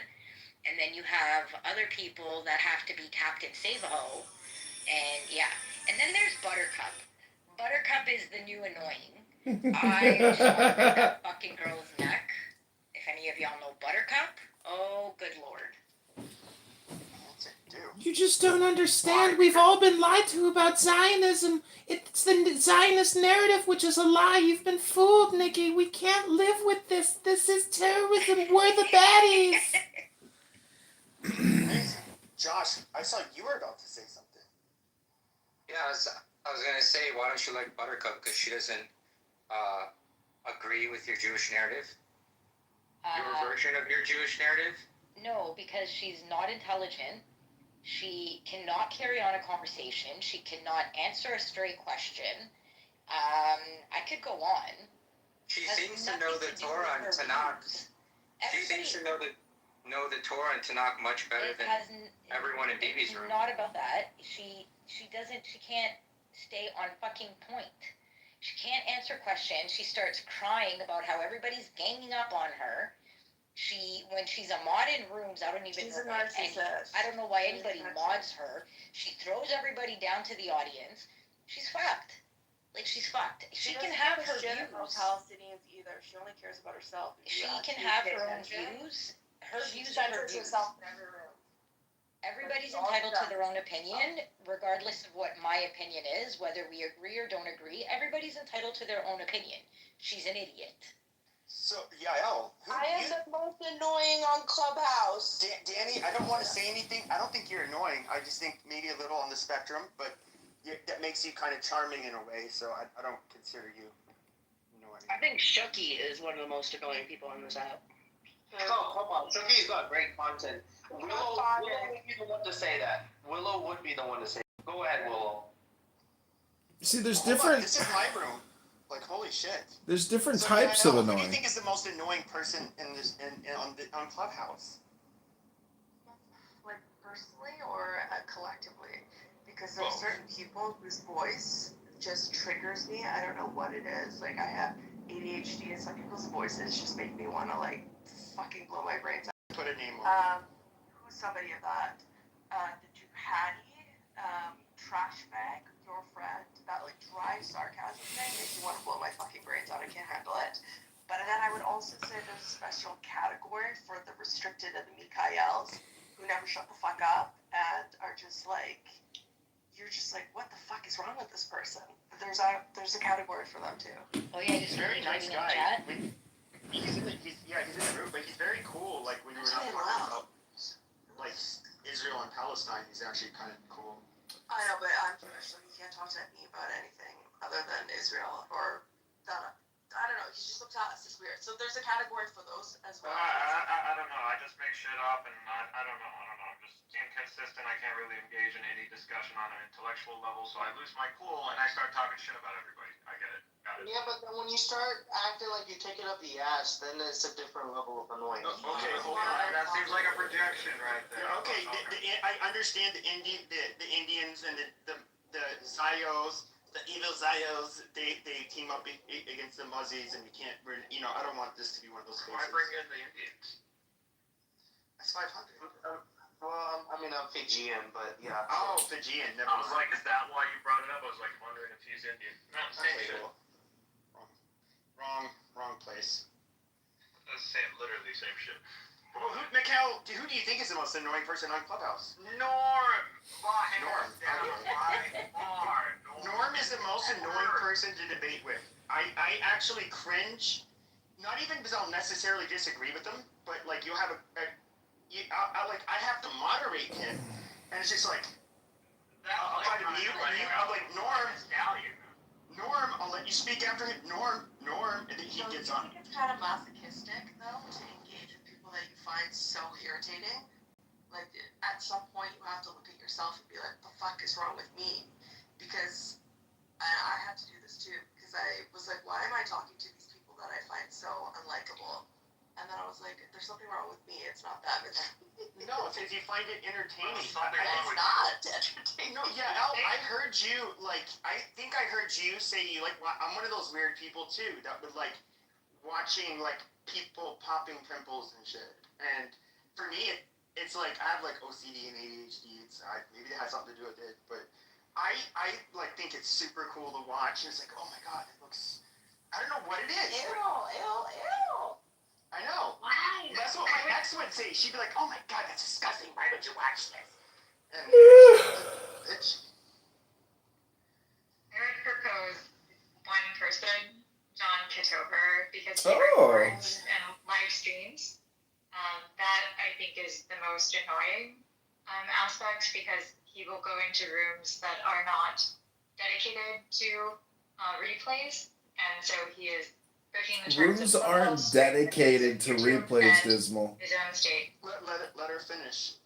Do you know what Dismal, he did say when he came in? He did admit that he was likely going to be one of the people that people would find the most unpopular on Clubhouse. Yeah, I think he, and then I would add, I don't know if he's in here, so I feel bad saying it, but Dr. Adams. Oh, yeah. Dr. Adams. Yeah, he screams into the microphone in a way that is so annoying. I can't take it, especially in the morning. You big black bone bitch! Fuck you! It's amazing. He does that. He sounds like a ratchet black woman, and he mocks black women. And I actually thought he was a woman when I first heard him. I didn't know he was a man. He's gay. He's gay. He's dating Sancho. No, he's actually not gay. Dude, we talked to him. He's been telling us, I'm not gay.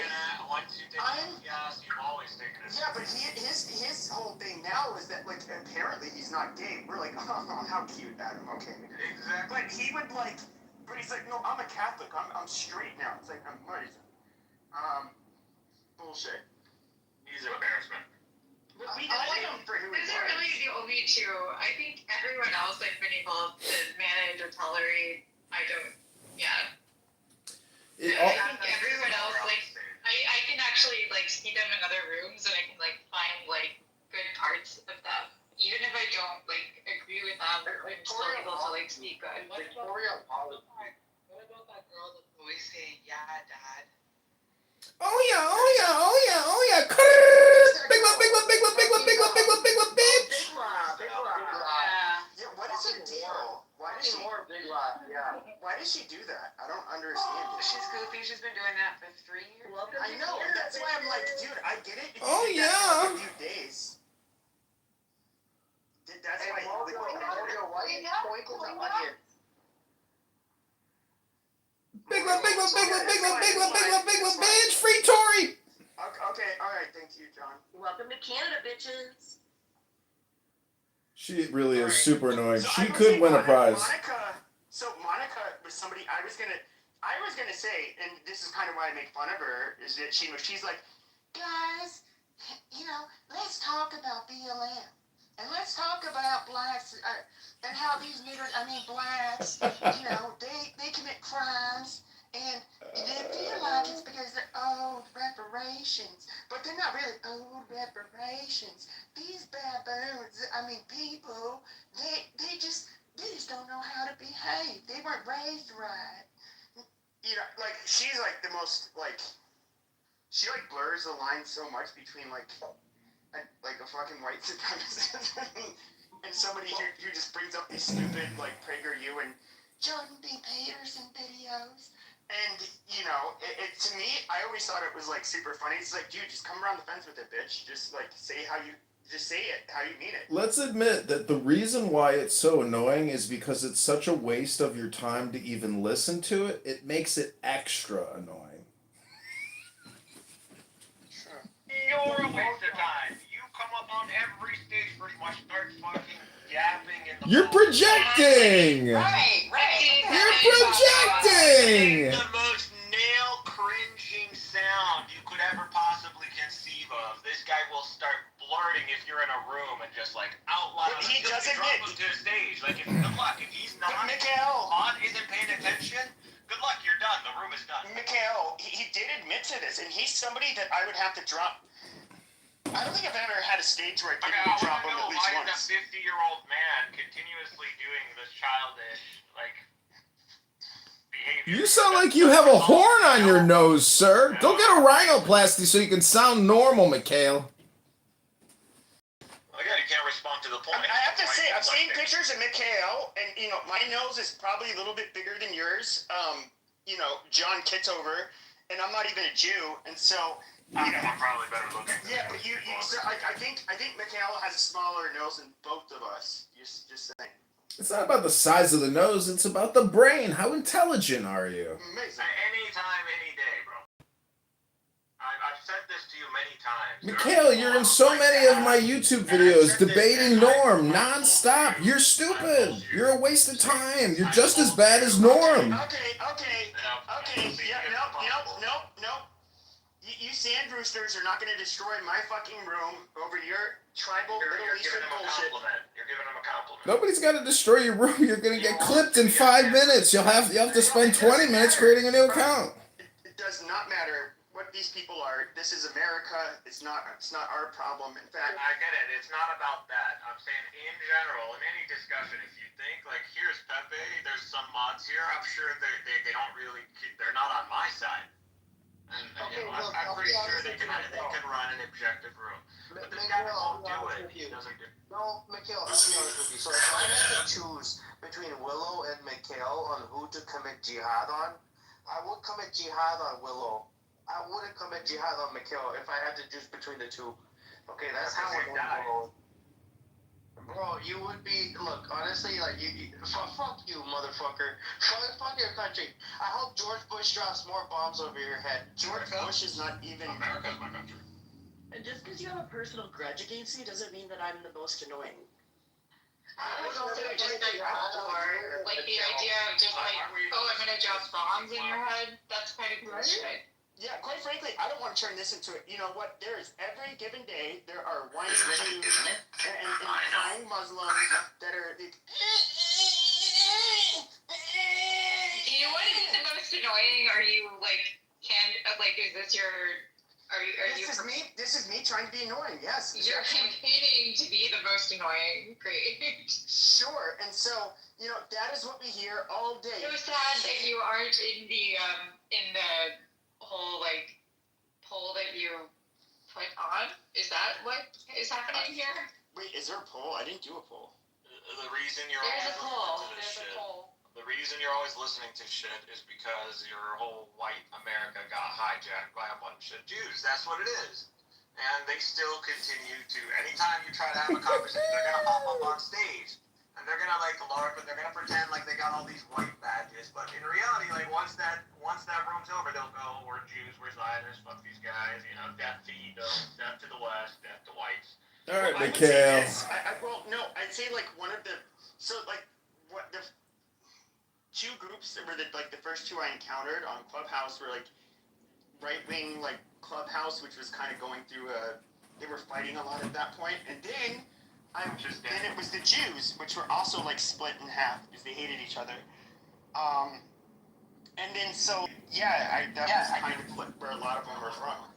I want to point out that I'm leading in the poll for being the most annoying person, and I'm not pointing, you big stupid dummies. Even though I'm on TV and I'm a model, I'm famous, you stupid dummies. And the fact that all these people in all these rooms think that a white guy who's actually a faggot pretending to be a black woman is me, it's ridiculous. Ridiculous. It's as ridiculous as Dr. Articulate.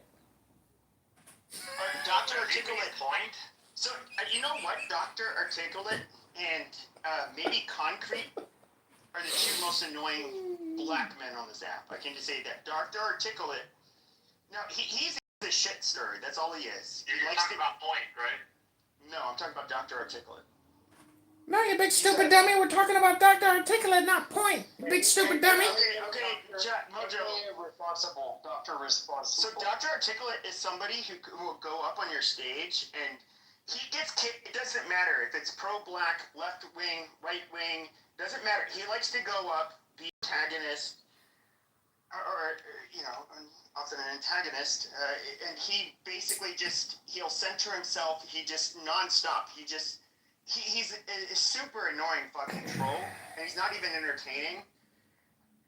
And he just insults whoever's in that room. I think the whole app thinks he's annoying. I can't stand it. And Concrete, a fucking baboon. He's always you can hear his high cholesterol in his voice. He's he just sounds disgusting. Mojo, do your Concrete impression. Well, I'm going to think about one word, and then I'm going to think about the next word and string them together very slowly. You guys are stupid. You guys are dummies. Now hold up, Lion. Hold up. Concrete's just goddamn, he's annoying fucking. He's a block of concrete. The name actually implies who and what he is. He's as dumb as a block of concrete. No, how about Jonathan Bing? All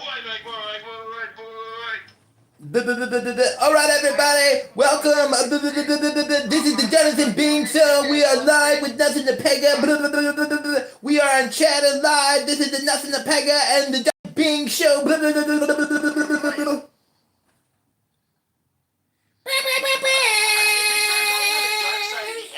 That's where we can really start getting into it because I don't go into those spaces anymore. Niggas need to be watching Yankees versus Astros, nigga. Who the f*** are you? Okay.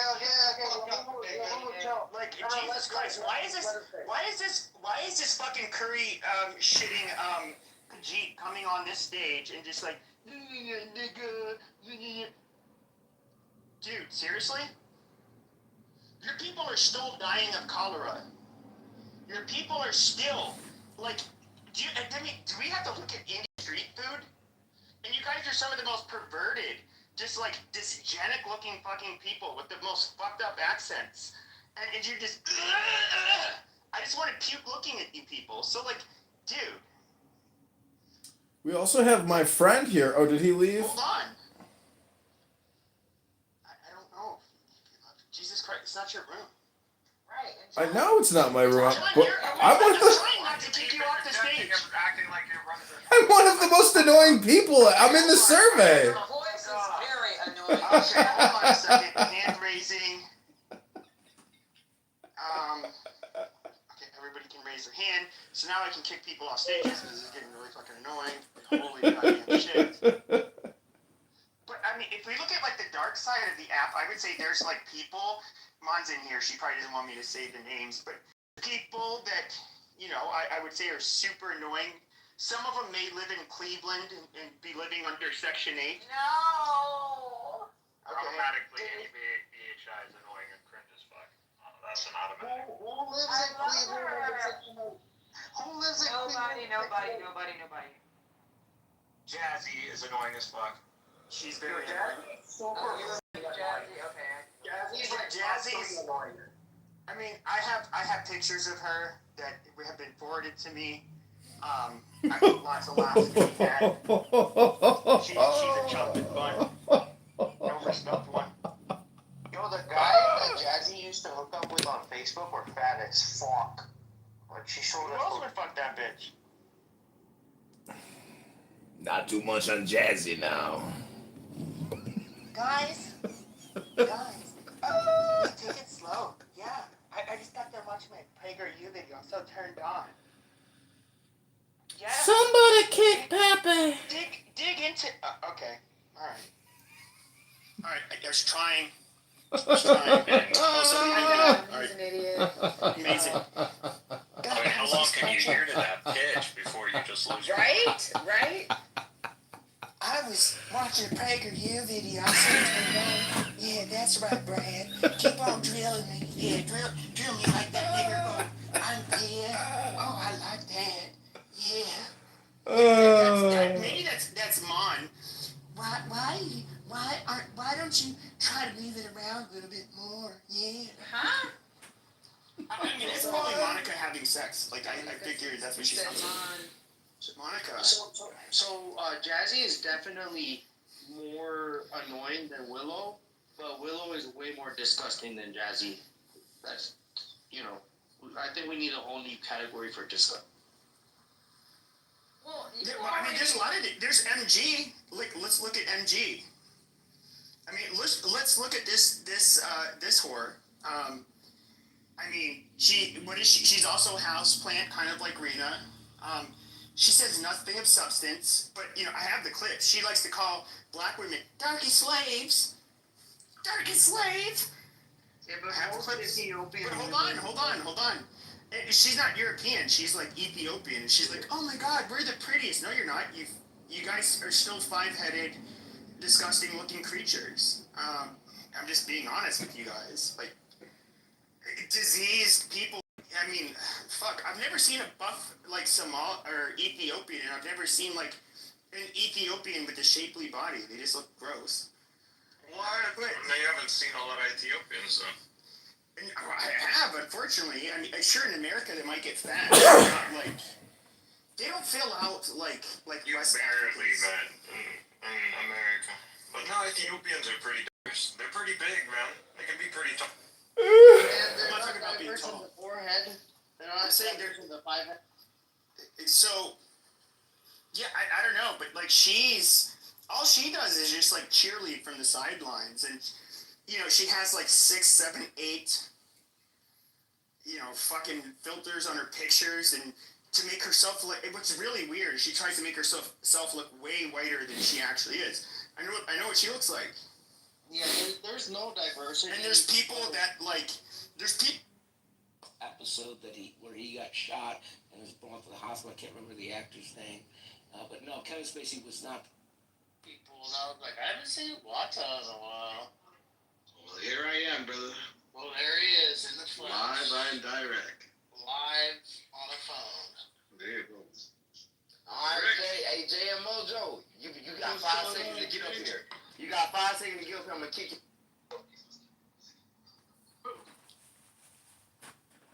Fucking rain delay. Okay, Jay. Oh yeah. Yeah. got 5 seconds to unmute your mic and say why the fuck you wanted me to kick you. You gonna kick me out of your motherfucking room, Tony. Sure is, bitch ass nigga. Now you wanna talk pussy? You was down there for 5 minutes doing what? I'm down there for 5 seconds, Tony. 5 motherfucking seconds. You were down there playing with that click. Fuck your bitch ass nigga. You's a hoe. Sheesh. Shit, I didn't know. Where did everybody go? The usual. Where did everybody go? Honey packing people. Yeah, the usual. The usual. Ready meant to go pack and sending him off. Well, I booked the commercial, so he wanted me to say that I booked the commercial and that.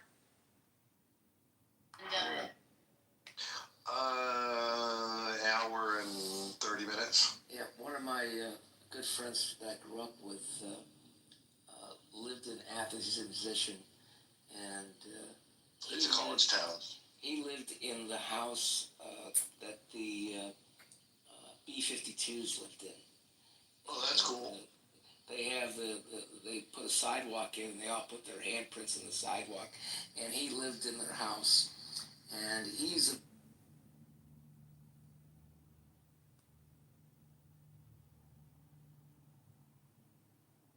paramedic.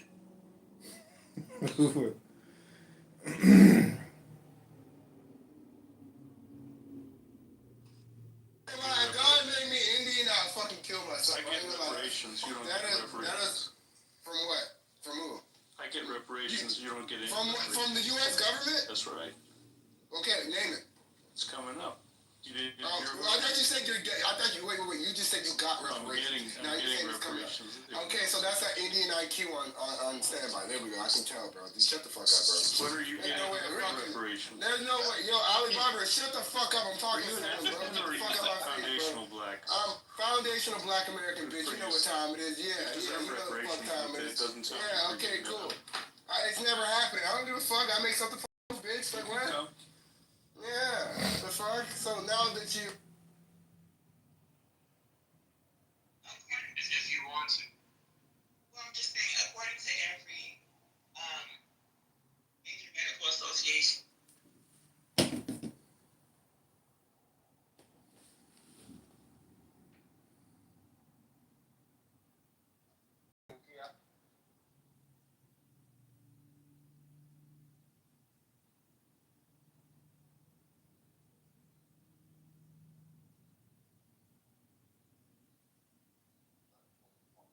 you're using this as justification of voting for Donald Trump because you hate immigrants, because you hated immigrants, and he got rid of the immigrants, but he didn't get rid of his family.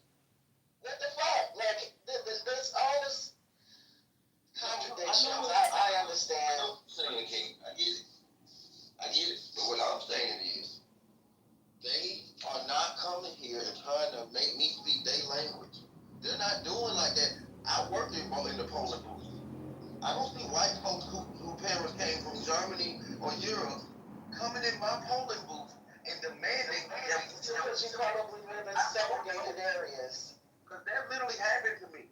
This woman called the news on my voting precinct and said, because we didn't have Spanish voting stickers that said "Yo vote pay." In DeKalb County, Georgia, a predominantly black American English-speaking county, and this Spanish lady called the news up there because we didn't have Spanish voting stickers. I got asked the other day by a Muslim from Africa, why am I still a Christian? And I know that white people beat this religion into us. The other day, a Muslim immigrant, African immigrant, I'm like, bro, I'm Christian. I understand how this thing went down. You know, that's not fair. That's nothing for me to talk to you about. Why are you a Muslim? That's Abrahamic as well. And so this is what we're dealing with. I'm not going to keep allowing folks from other countries to come in here and talk shit about my heritage. As fucked up as the history is, we black American, King, and I have to be that first because I don't want to leave this motherfucker. I do like it even with all the books. Man, I do want my kids to thrive and have my life on their heads. And not have to learn another language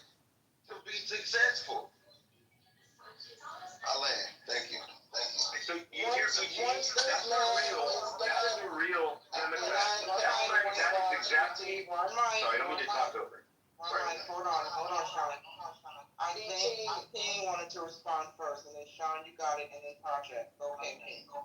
Once they're done trampling with the Constitution, this won't even be the America that you've experienced in your lifetime.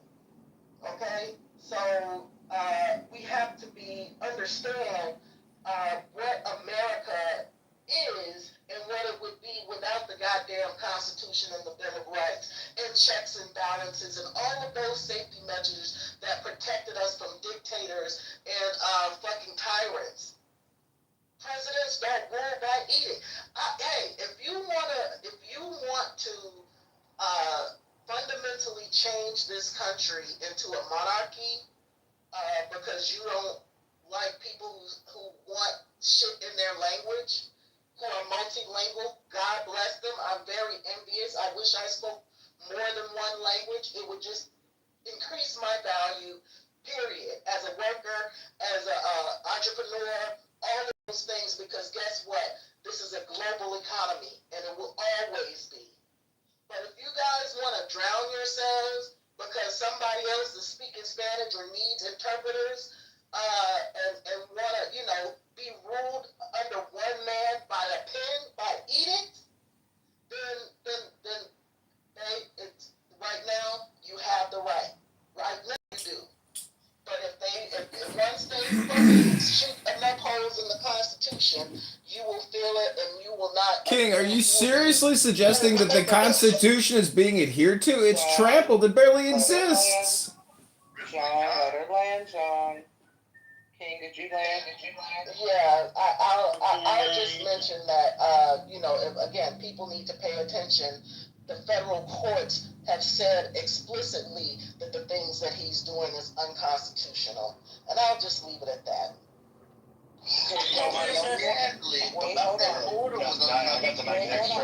I know. BT, hold on, we got a queue. So it goes Sean, Project, and BT.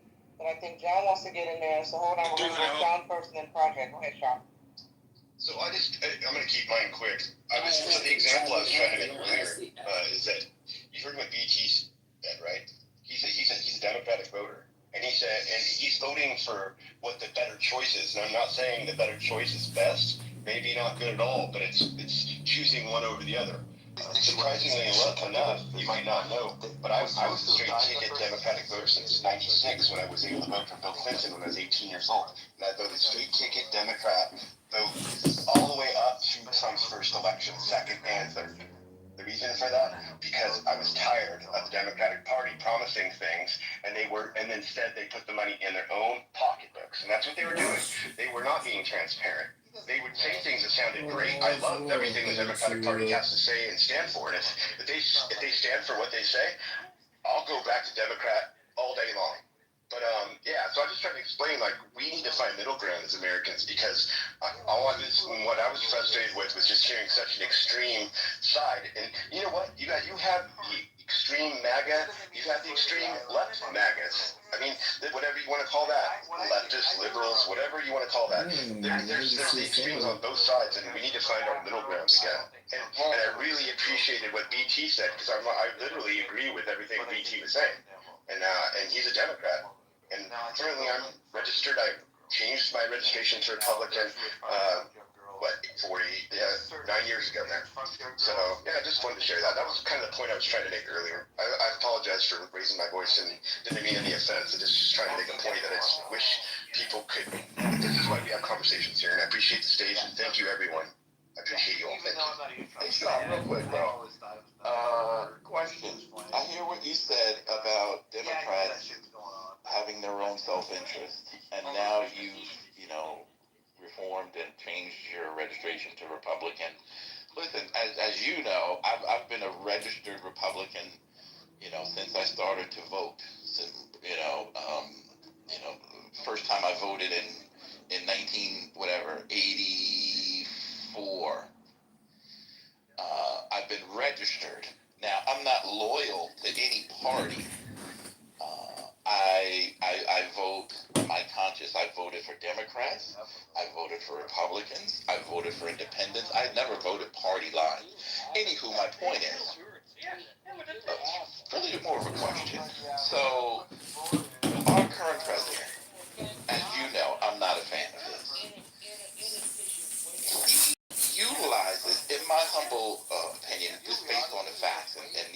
this and in the history.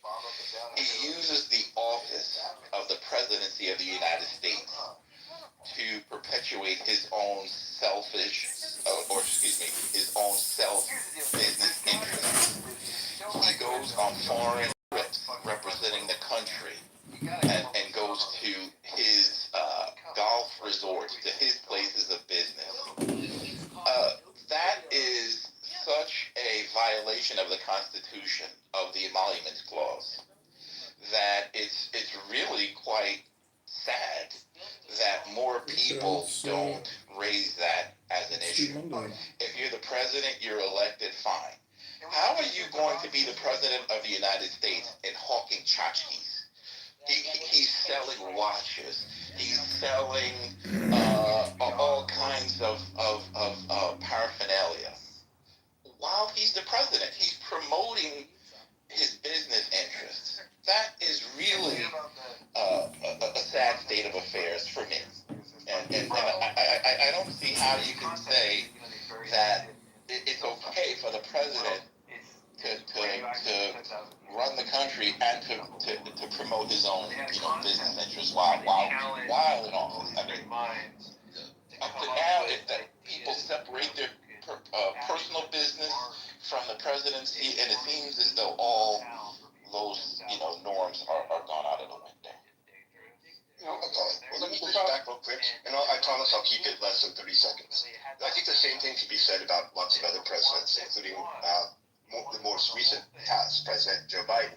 How many days was he spending on vacation and not in the White House? That would be one example. Another example would be how about Nancy Pelosi and the advantage she has on the stock market, doing better than some of the best out there because of insider trading. Yet you have other people who insider traded for change. Martha Stewart, great example, right? And she spent some bit of time. We totally agree that the Congress should be trading stocks. We agree with you on that. Yeah, totally. So you get the argument from me, my friend. Yeah, and I agree with you. No, I definitely see now. I was way more left than I definitely was much more of a straight ticket Democratic voter. And of course, I will share that real quick. My mom was a retired school teacher in the elementary school for 37 years, and my dad worked for mental health for Santa Barbara County. And both of my parents obviously leaned more towards Democratic values because that typically the party stands for that. So I definitely was a product of my parents, and definitely until I got older, owned my own business, started to see things, look at things a little deeper and read a little more into things. But I think it's difficult to get true information. I think that's the call to action that all of us should be demanding, is truthful before you publish it. Really have truthful stuff before you put it out there, because people read the first news, not the second news that comes back later saying, oh, we were wrong. Everyone remembers the first news that comes on. We make our judgments before we do our research on things, and I just would like all of us to do better at that. I mean, including myself. But yeah, I gotta go, but I hope you have a good evening. It's so good to see you, Haroon. I've been missing you, and look forward to hearing about your trip. I'll talk to you later. Talk to everyone later. Love you all. Thank you. John, before you go, where are you on stage? I hear your voice, I don't see you.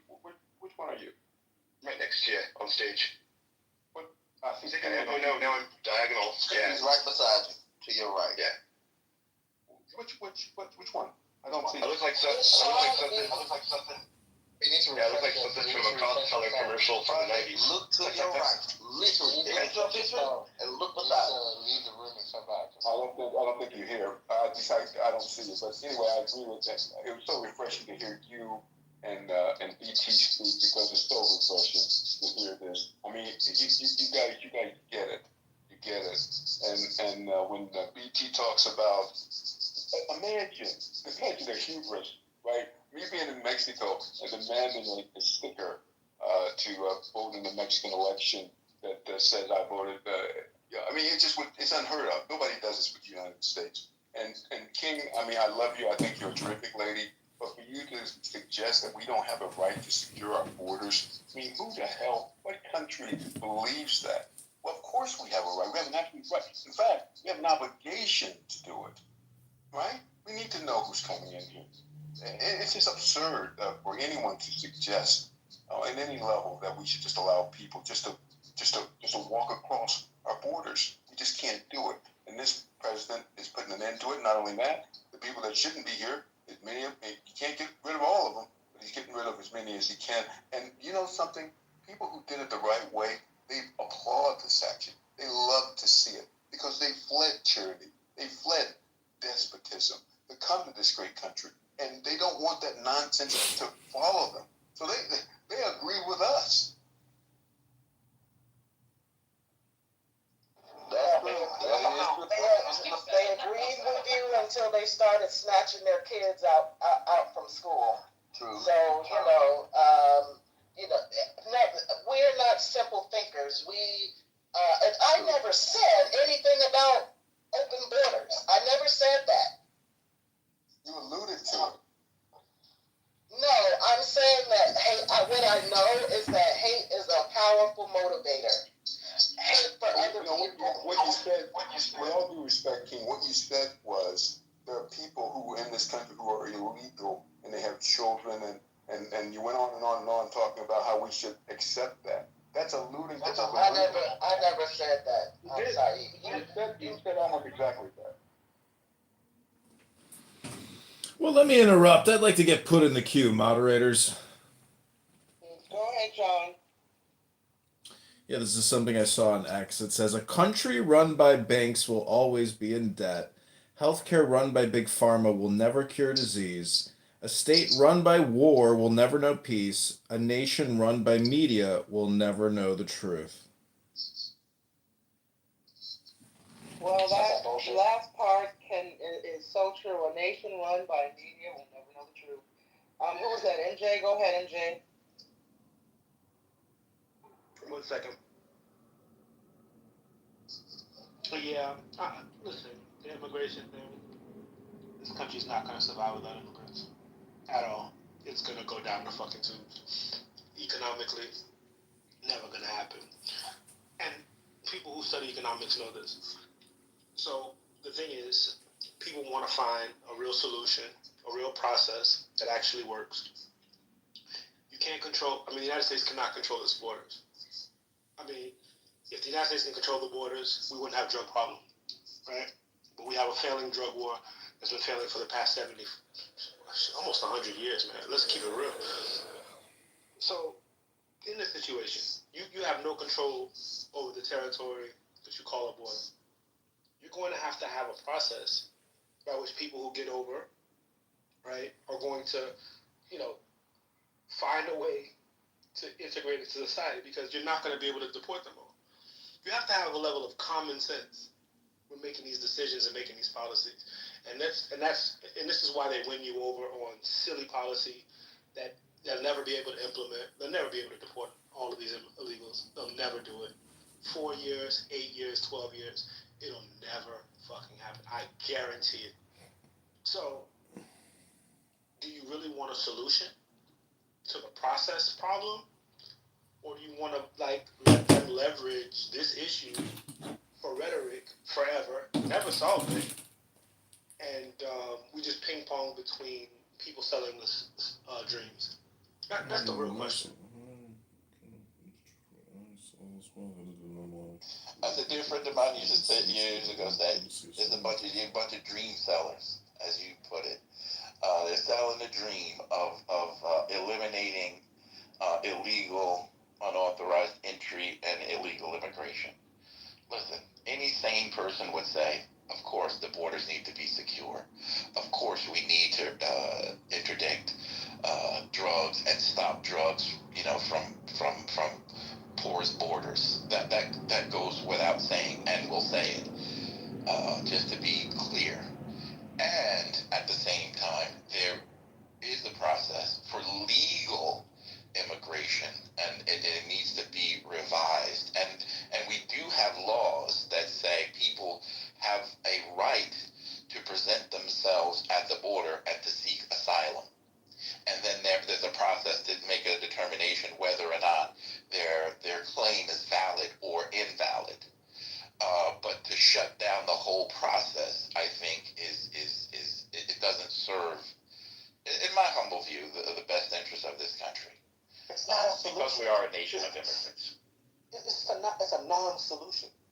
So somebody's presenting you a non-solution, and you're going for it because it makes you feel good. It's very different than somebody actually solving for the problem of undocumented people in the country. But politicians don't want to solve it. That's kind of the point. Either I'm mishearing. That's what I'm hearing you say. You may not be saying that. I may be misinterpreting. Correct me if I'm wrong. That's exactly what I'm saying. That's exactly what I'm saying. So they don't want to solve the problem because just like pharmaceutical companies, they don't want to solve disease. They don't want to solve addiction. They don't want to solve that problem because the profit is in the comeback, as they say. You come back for more. If you solve it, then that's the end of it. Now you How go many on people and lose a budget allocation if addiction goes away tomorrow? Let's talk turkey. How many people lose millions if addiction gets solved for? That's a problem. That's a fucking problem. Because it's addiction addiction, mental illness, all these are the problems that are making Americans unproductive. It's the reason why an immigrant can come here and run laps because they don't have that particular problem in their country. But people don't want to address the cancers of America. They just want to slap pretty band-aids on it and get elected. Shit is crazy, bro.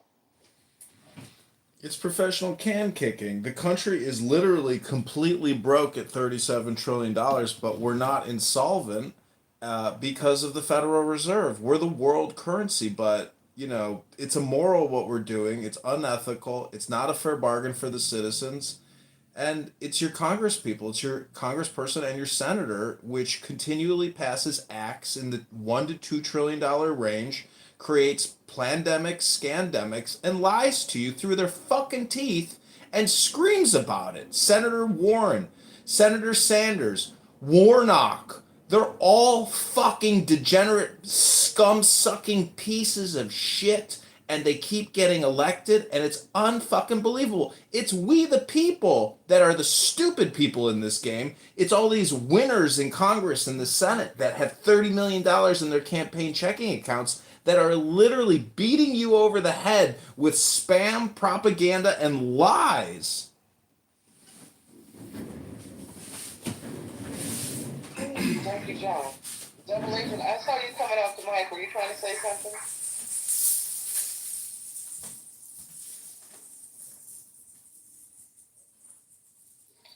All right, guys. Well, I said I was going to shut it down in 30 minutes, and we're nearing that time. So in about 4 minutes, I'm going to shut it down. If there are no... Okay, go ahead, Double Agent. I was away for a bit, and I had bad signal. I wanted to respond to a previous speaker.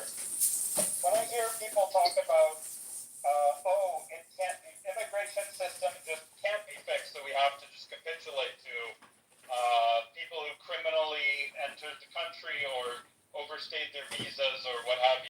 Or I hear a very similar argument made recently with the deployment of armed federal troops to extremely high crime areas of the United States that, actually there's nothing you can do to stop crime. And then there's this weird gymnastics of maybe the crime is going down, but it's not going to stay down. It'll go back up as soon as the troops leave, which is, to me, just an argument of, so how do we, now that we've gotten crime down, how do we restructure so that it stays down without the troops? But, that isn't how the argument goes. It's just Orange Man bad. We need him to stop this right away. We need to, we always said these problems were unfixable, and then as we see them fixing, we're actually crying that they're being fixed because we convinced ourselves these problems couldn't be fixed, or we don't like the way he's fixing it. But in a century, we haven't offered any viable solution to actually fixing them ourselves or through the politicians we've been voting for. So I don't know. People need to figure this shit out, but I've traveled all around the world. I've been to places that are much worse than the United States, and I've been to places that are much better than the United States. And I can tell you, it is possible for the United States to be a much better place as far as crime, as far as health, as far as someone mentioned productivity. All of these things are possible, but the same playbook we've been doing the last century isn't going to get us there. Thank you very much. What countries were better than the United States? You're asking me what's better than the United States? Which countries? Recently I was in Japan, Switzerland, all of the Nordic countries, Canada in certain respects. What are those countries doing differently than the United States? Japan and the Nordic states in particular. Ask me on which dimension, and then I could go into it, but there's a lot of things.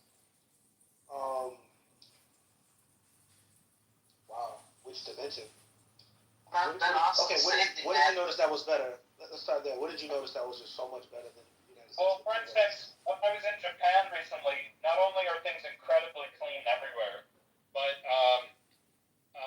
I saw, I'm not exaggerating, every single 5-year-old on the weekday was taking the Tokyo subway system alone by themselves, unaccompanied by a parent, across the city of 20 million people, and knowing how to use the metro system, knowing how to get around, and there was no one at all concerned that these kids would be abducted, that there would be bad influences on these kids, that they would be harmed in any possible way, either physically or psychically, doing this every single day of their life. And that is not possible in any dense metropolitan area in the United States. Did you see military on the streets? Is that why they were so safe? I can tell you, if they had 1/10 or even 1/50th the level of crime that we have in the United States, they would have troops all over the place. No. Don't assume. In order to establish safety, and then you can pull back the troops once safety is guaranteed. In the countries that you saw this safety, were there troops on the streets? As I told you, and are all the citizens armed? Safety had already been established, so they no longer needed the troops. If you live in a war-torn, high crime area, you have to first send in armed troops, like they did in El Salvador. They took out $100 billion loan. Let me land my plane. They took out $100 billion. El Salvador. Let's stay in the Nordic countries in Japan. Excuse me. I'm telling you how you go from high crime to low crime. El Salvador was one of the highest crime areas in the world a few years ago. Bukele borrowed something on the order of $100 million just for arms. And then he declared it martial law. He gave all the troops automatic weapons, and they swept the country. They already had identified who all the criminals were, and they simply removed them from society. To break your handle on the cleaning function of your oven, so that you can put it in cleaning mode. El Salvador, yes, they're on vacation. You missed the part about him bribing. You will not be harmed. You missed the part about him bribing the gangsters to stop. You could not do that 5 years ago. You missed the part Is the population called SEMA. It's like containment of terrorism prison. It's a gulag that they put all the prisoners in. That is how they established order and safety, so they can have a prosperous, wealthy country someday in El Salvador. But you have to start by removing terrorist criminals from Bill of Rights. Yeah, you have to start by removing Bill of Rights. We get it. You can call it whatever you want. We'll have due process in the United States. We'll see. We have more than that. We have the 10th Amendment. We have posse comitatus. We have a lot. But, people want to do, I think, I don't know if it was you. Yes, I think it was you in the previous room. I was amazed to hear the 10th Amendment brought up because, again, this is something brought up usually by very far-right people who want things like ending gay marriage locally. They want to have as much abortion as they want. They want as many guns as they want. They want basically zero federal government oversight. But when we pick and choose, when it's like, no, we're pro-crime and we want... The 10th Amendment is not about government oversight. We want criminals all throughout our cities murdering our sons and daughters, our cousins. The president cannot force our children. Unless there's an emergency. We have to have one mic for it. We have to have one mic. Amendment. It's a very strange argument, but I mean, you can say that it's an overreach to send in the troops, and I would have tended to agree, but at the same breath, I would have said at a local level we have to end the crime. But if the crime just persists and persists across different administrations for decades, I think it is time that something be done. Thank you. What's going to be done the next time there's a mass shooting? Hold on one second. John, hold on one second. Now, I'm getting ready to leave. So I know you said you were going to close the room in 4 minutes ago. So if you're going to do it, I don't know how long you're going to hang out, but I just wanted to give you a heads up that, hang out as long as you can, because I think the conversation is fascinating to me, but I got to go. So, and keep it as long as you keep it. And everybody, be respectful, and we'll see you the next time. I'm out. Blessings. Thank you. I'm just giving everybody who's on the stage a chance to deliver their final remarks, and then I'm going to start shutting it down. But thank you. I think I mispronounced it earlier. It's okay. My friends call me H. It's Haroon. And Haroon, okay. Right on, H. Right on. We'll have a good night. All right, thanks. Peace, fellas, guys, ladies and gentlemen. Okay, so I'm sorry. I think, was that King who was speaking? Yeah, I was just asking Double, why don't we start with Texas and, trying to disarm folks so that they don't walk into school and blow y'all kids away. So I think that, we're blind to some types of crime and we tolerate it. But for others who we see as less than us, take away our Bill of Rights. Don't fucking tread on us either, King, if I would be happy to support putting armed federal troops in all of the schools in Texas, in exchange for, dramatically reducing the crime all throughout the city. I want what I saw in Japan, and I'd be happy to, honestly, I would definitely feel better sending my kid, especially to a public school in America, although these shootings are happening, and it's crazy white people usually, insane white men. And the Japanese aren't armed, Double. They're not an armed society like we are. Look, I'm not a 2A person, to be honest, but the 2A is just like the 10th Amendment is there. The Second Amendment is already there. Like that's a tough battle to fight, but I think even without changing the Constitution, it's possible to make it a safe country, or at least a significantly safer country. And we have to monitor these lunatic shooters of all varieties, no matter what part of the country they come from or what motivates them. We need to monitor them. We need to make any targets they would have hardened targets. When Sandy Hook happened, do you think that Obama should have sent the guard, regardless to whether or not the governor wanted him to or not, to protect the kids? In retrospect, I would not have questioned the president on that. Who knows what I would have said at the time if I heard some propaganda on TV and, he's violating the whatever clause. But I think it seems like the Supreme Court these days is backing the president's deployment of troops domestically. And if I can go back in time, I would tell Barack Obama, hey, why don't we put some troops in every school in America? Yeah, I find that ironic because it seems to me that Donald Trump has done everything that the Tea Party was afraid that Obama would do. And they love it. So, we know what would happen. Hindsight that we don't have, but we didn't have evidence that Obama had it out to run over constitutional rights, and people were still in the streets with their guns talking about "Don't tread on me." Now this motherfucker comes in the office and it's like, oh, well, here's our constitution. Whatever we need to do to be safe, like, and whatever we need to do except for disarm, that is. But here, take our constitutional rights, but we want to keep our arms. I mean, to the point of the room earlier, I guess today, there was some movement towards, I think it was a troll.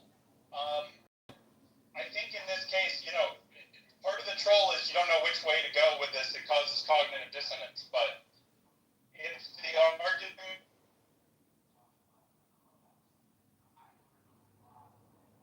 Did you record all those pizza rooms and put them on YouTube or other platforms?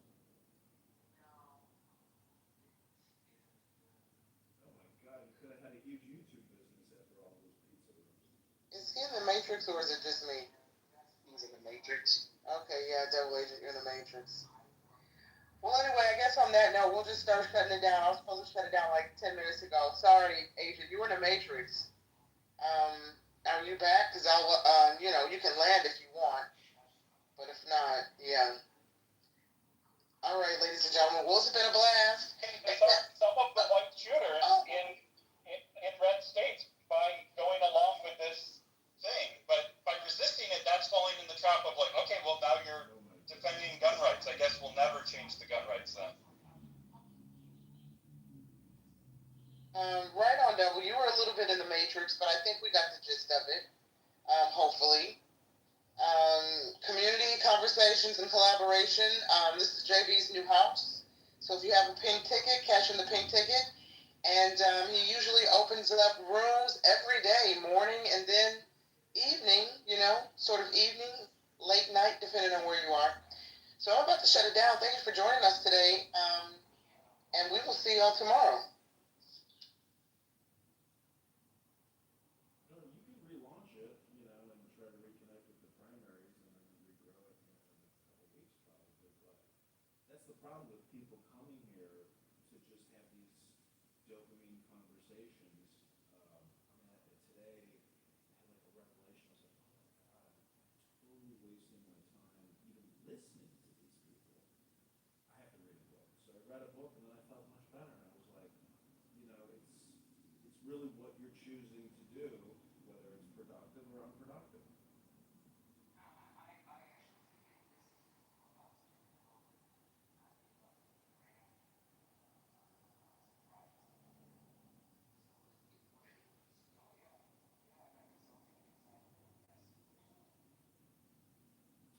Joe, I don't know if you noticed, I never told you this, but I used to have a website called pizzabiz.com, and I sold how to start a pizza business, how to start a pizza restaurant business plan. I sold that for like 10 plus years.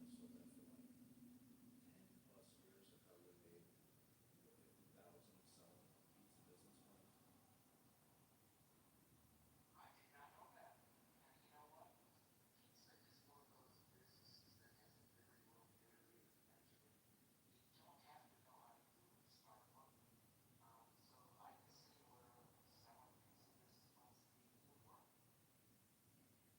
Yeah, I had car wash business, pizza business, tanning salon business, hookah business. That was probably my biggest sellers. I had hookahbusiness.com and I sold thousands of hookah business plans all around the world for people that wanted to start hookah lounges.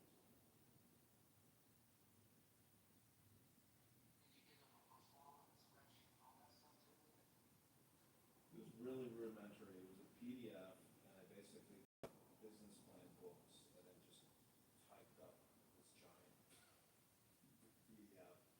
I don't know, 30, 40. I just kept adding things to it over the years, and basically it was the same business plan, but modified for the specific business, like for hookah, pizza, car wash.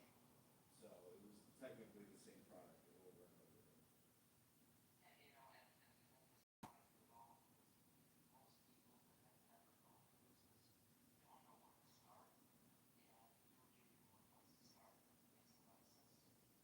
Yeah, I would be willing to bet that even though people wasted $24.95 on my business plan, it was the first step in them putting it in their brain and beginning to execute on their desire to open their own business.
pharmaceuticals from other companies. That have happened over the course as they have increased these vaccines. And how about the autoimmune disorders? I mean, there are so many things, actually, that you don't really pay attention to until you become more aware. You're woken up. You're awakened to these issues. I mean, my oldest daughter, she ended up with an overactive immune system that if she had been given the wrong medication, that she could have died. So, I mean, this is kind of crazy stuff. This goes back 30 years for her. So, we're talking at least 40 years ago that these things started happening. And if we would have been observing, we would have paid attention. But everyone trusted these vaccines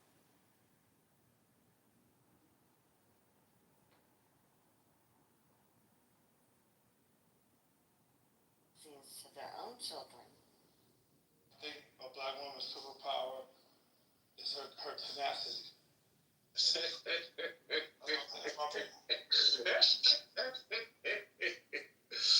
Okay, so like just a Christian prayer, right?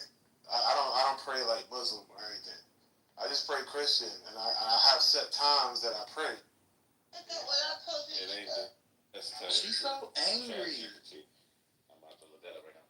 Say it one more time. Alright, well, let me know before you get done with that. I ain't gonna cut line, but after that, I got something to review this language shit right quick. Alright. Fuck it. Yeah, I'm giving it my shit first. Damn.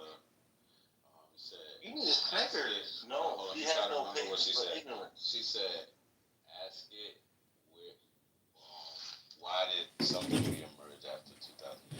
What did she say? Why? I'm tired of these niggas sucking your dick, Brooklyn. This shit disgusting. Mm-hmm. This is a game of fun. Did you just imply why did I'm running for Congress. You what? You talking about me telling Brooklyn you sucking her dick? I'm asking you again. Did you just imply I had a dick in my mouth? I mean, that's probably why you stuttered. I'm asking you again, nigga. Yeah, you got Brooklyn dick in your mouth. Get him out of here. Nigga, now my dick in your mouth, nigga. Now my dick in your grandmother. We ain't playing with niggas, bro. We ain't playing with niggas. I'm running for Congress and almost 16K interview. I think that's what you wanted me to ask, so I'm asking. Why did he move, or when did he move? Oh, yeah, why did he move? How are you doing today, Jeff? George, I'm doing great. How are you doing today? I'm doing real good, too. I see you got the whole campaign headquarters going there. Oh, now we have, actually, John, what's existence?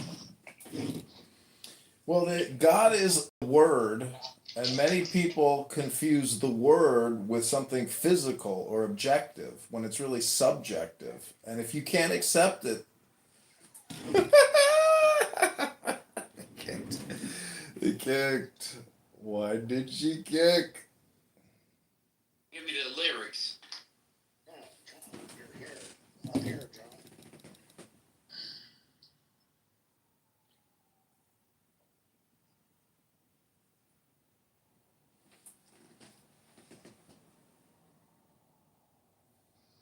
Hey, Heron, how you doing?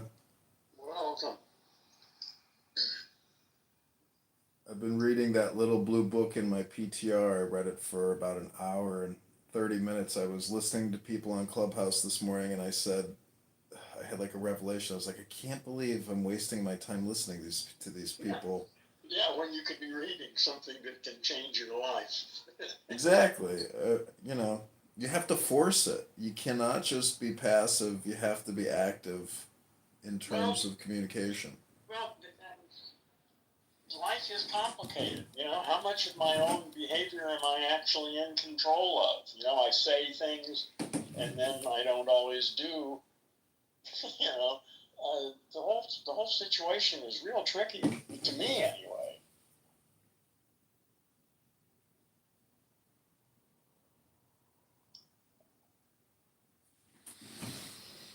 Yeah. I don't know, it's amazing when you read this Marcus Aurelius. It's so smart. And That's good stuff. Long time ago, too. I mean, the guy, yeah, you know, it reads like it's today. yeah. And every time I read it, I'm always, this is the thing about the brain is if you've read a book multiple times, you realize that you can't really get a comprehension of the material really almost ever because your memory is very limited in its capability for not just recall, Well, you but can't read, no, but you can change the behavior patterns in your own brain, the way it deals with information. Yeah, there are limits, but the ways you categorize what information you have, all of that is available to be changed. And again, that's the whole thing I'm doing with language. It's literally the way we talk about all this shit shapes the way it happens.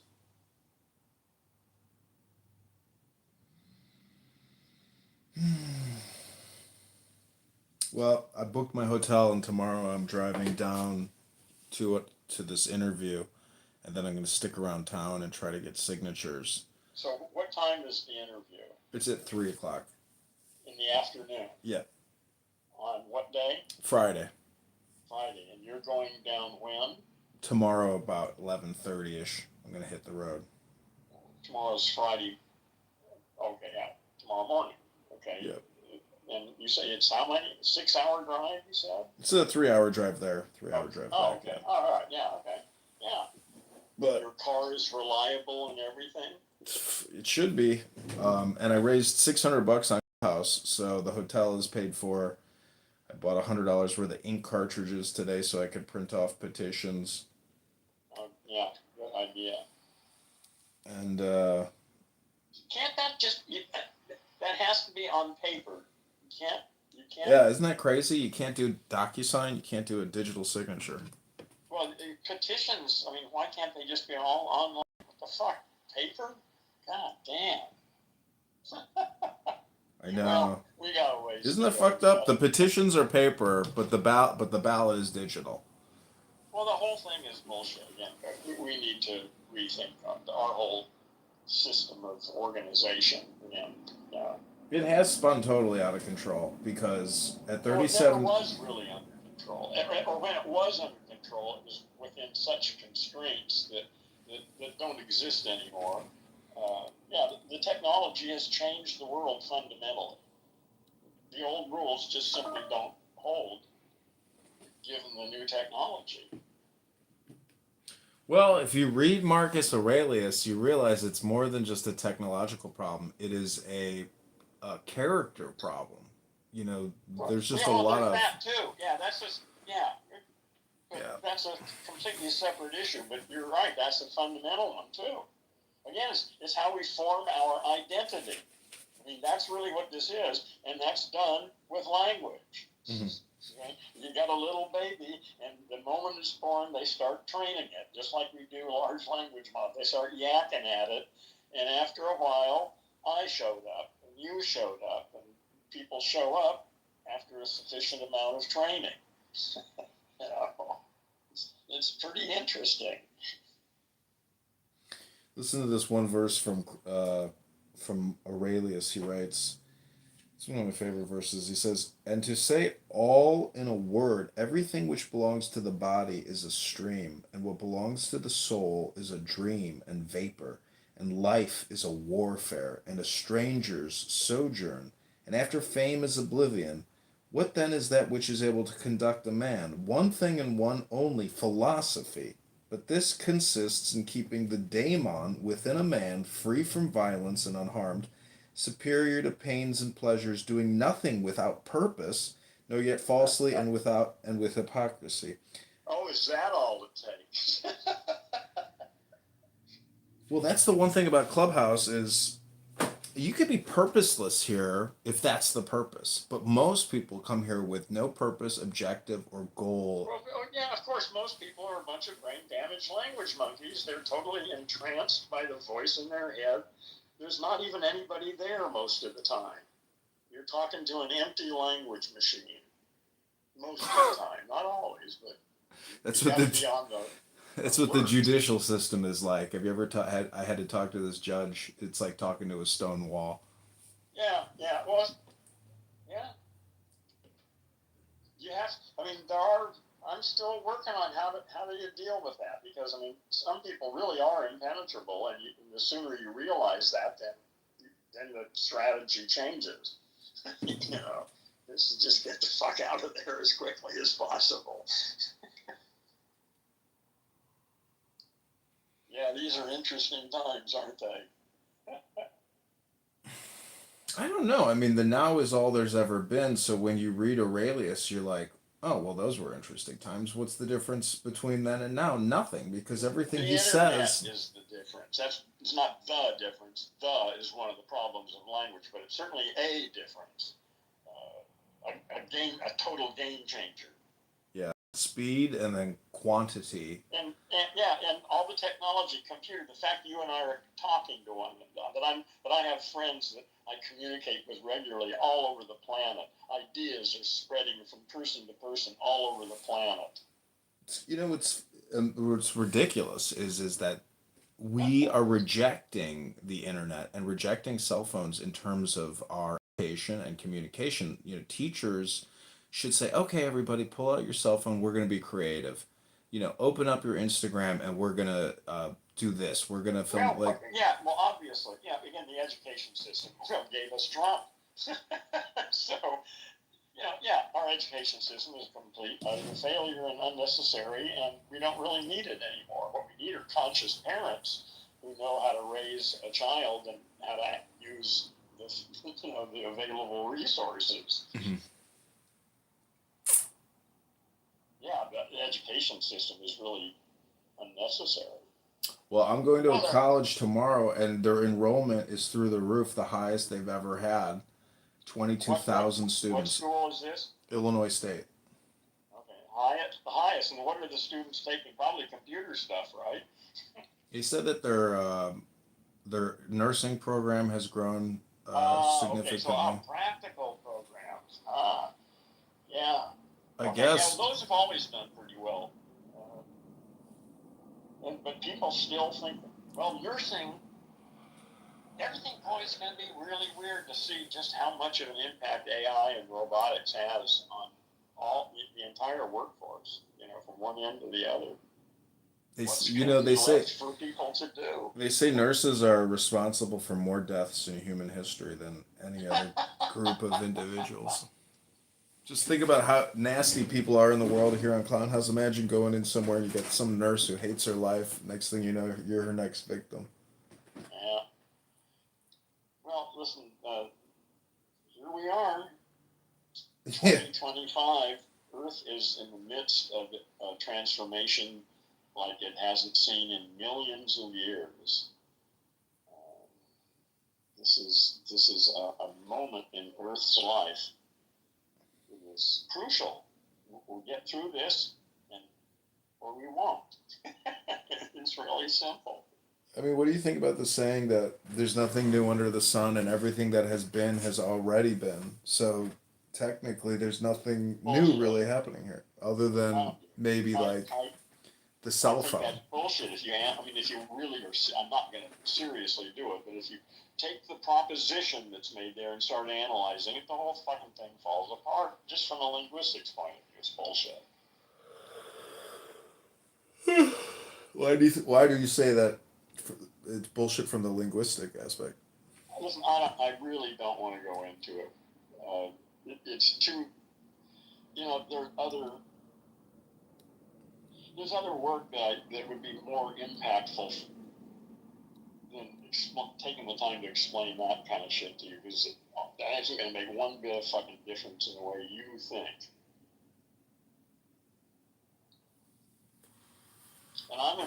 And basically, I'm here to subvert you. I'm here to recruit you as an Earthling.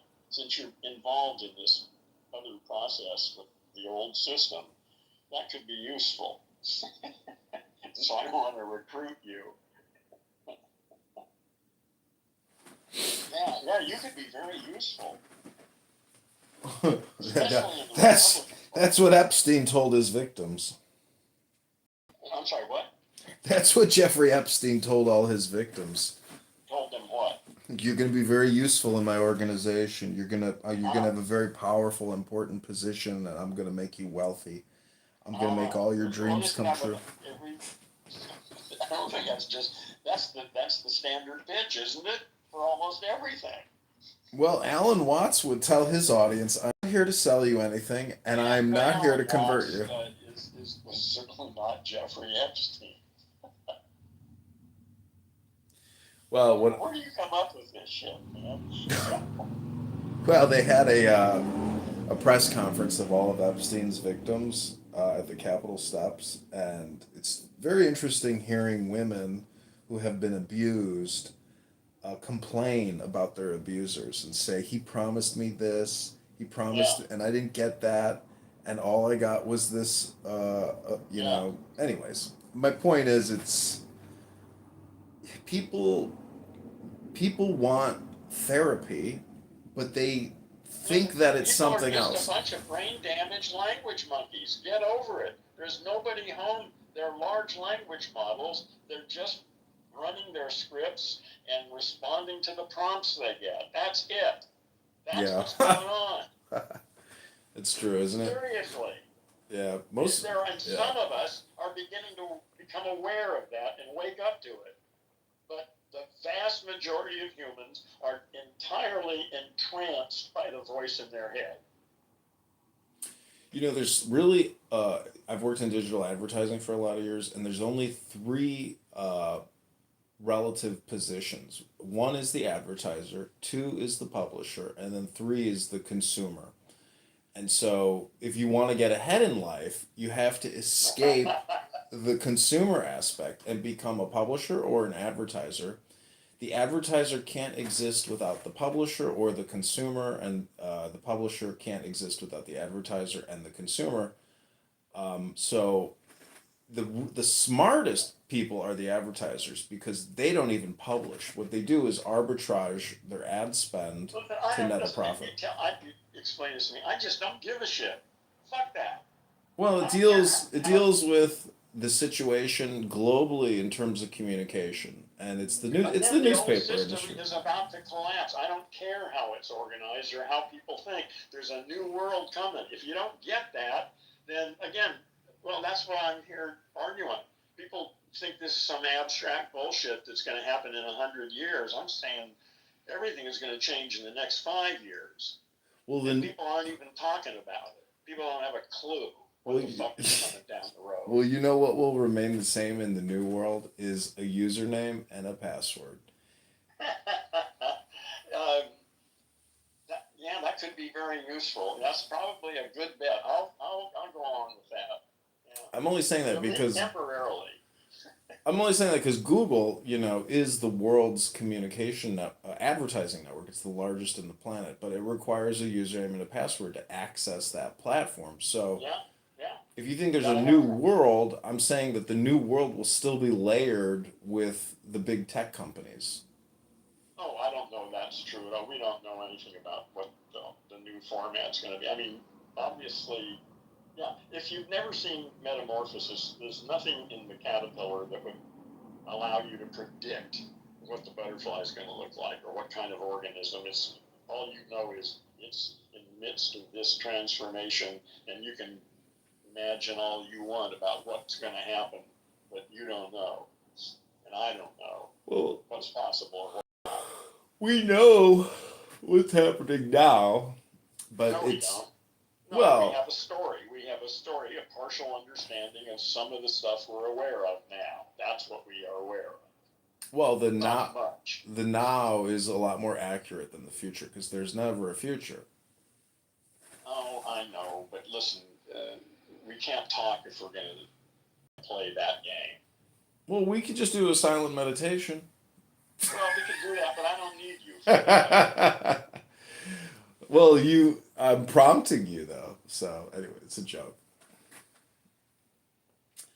But anyways. Well, again, the only reason I'm spending any time talking to you now is that I didn't really realize this before, but actually I'm here. I'm announcing that I'm trying to recruit you. I want you to be a underground agent. Well, that's like the time I went to the bar and I said, "Hey, will you sign my petition?" And the guy pulls out a petition. He says, "Sure, if you sign my petition." I couldn't stop laughing. I was like, what are you getting signatures for?" He says, "I've been doing this 20 years. I get judges put on the bench." I was like, "So you're responsible for getting lawyers on the bench. You do all the dirty work, all the heavy lifting. They don't do anything and they just pay you, huh?" And he goes, "Yep." I was like, "Wow, these lazy fuckers, you know, who get into power. It's the business." The old system is just irrelevant.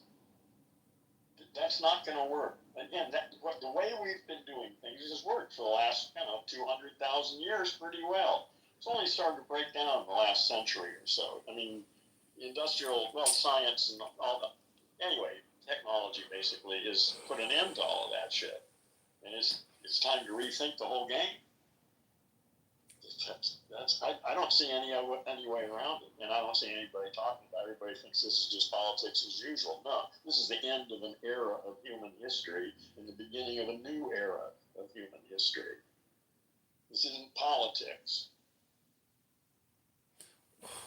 Well, Marcus Aurelius says, "Be social, be political." That doesn't seem like it's going to go out of style. It seems like that's part of the human condition.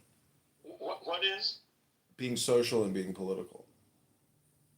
Well, depends what you mean by social and political. I mean, you got to define your terms.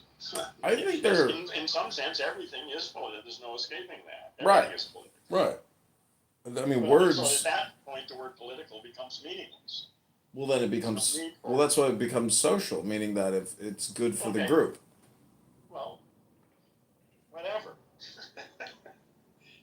We can make up any stories we want, and some of them are, more useful than others, but they're just language stories that we make up. Well, the thing about the word is, I got kicked out of a room just a second ago because it was about God, and I said that God is the word, not an object.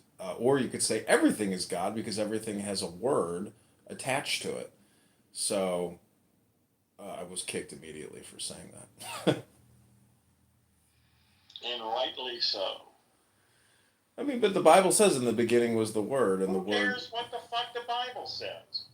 Well, words are magic. That's why it's called the gospel. Go spell, like it's... Okay, all right, yeah. This is getting really trivial now. Come on. It's legitimate. More interesting than that.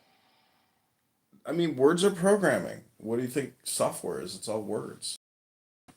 Yeah, well, that's exactly what I've been saying. We are large language models. Yeah. Extremely large. In fact, what's the name of this room? Yes, that's the thing. That's right. That's the room we're in. That's what we are. That's not what I am. That's what's going on inside my head. The crucial thing is to understand that what's going on in my the language machine isn't me. That's just my language machine, my large language model running its scripts and shit, responding. Well, I'm the one who's observing it and prompting it. That's a big difference. But I didn't know that until recently. Yeah, well, I mean, with that perspective, there's really nothing to worry about in many ways. Well, of course, no, you're right. If Earth is a healthy organism, then there's nothing to worry about. It's going to go through this transition just fine. The issue really is, because metamorphosis is a pretty messy process. It's pretty hard on the caterpillar. But you can't actually say what that transition is. Well, no, we have no idea, really. I mean, we can all guess. I mean, certainly it has something to do with computers and AI and stuff. It's all just, a story that I'm making up. I don't know what's going to happen. Metamorphosis is the best model I can find, in science, or embryology in general. I mean, humans go through a series of transformations from a single cell into a developed organism. and very much like Metamorphosis. So that's a good model anyway to apply to the planet, but it's just a metaphor. Well, have you ever seen the opera Metamorphosis? No. It doesn't deal with like a caterpillar to a butterfly. It deals with a man who descends into hell to find his deceased lover. So there's other components. It probably wasn't a comedy, though, I guess. No, it was an opera. It was, Oh, the opera. Okay. Yeah. I'm just saying that, love is outside of, maybe Metamorphosis, but it's not. I'm doing kind of a. Well, love is a reification. It's a noise. It's three phonemes. And what people mean by that noise is vastly different from one person to another and from the same person from day to day or moment to moment. Love, there's no such thing. That's just a noise, but it's related to a whole bunch of really subtle emotional kind of things going on in language.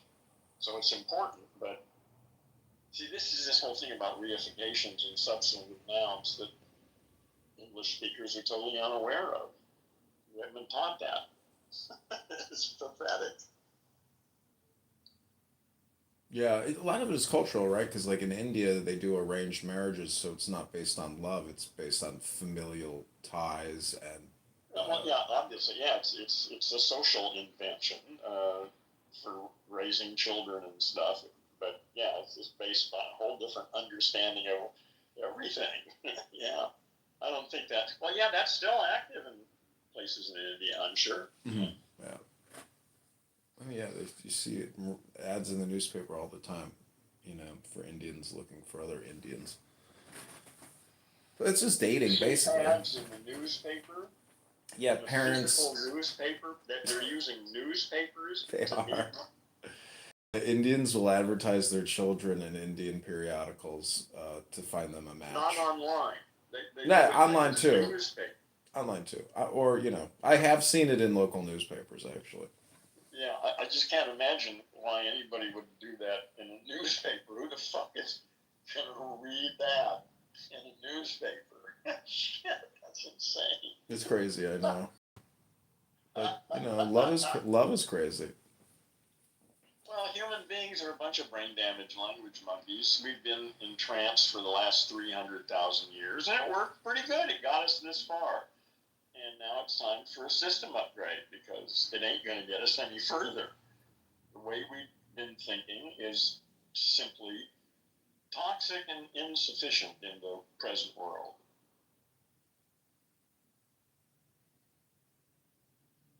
Have you go ahead. Have you ever seen that movie THX 1138? Sure. Yeah.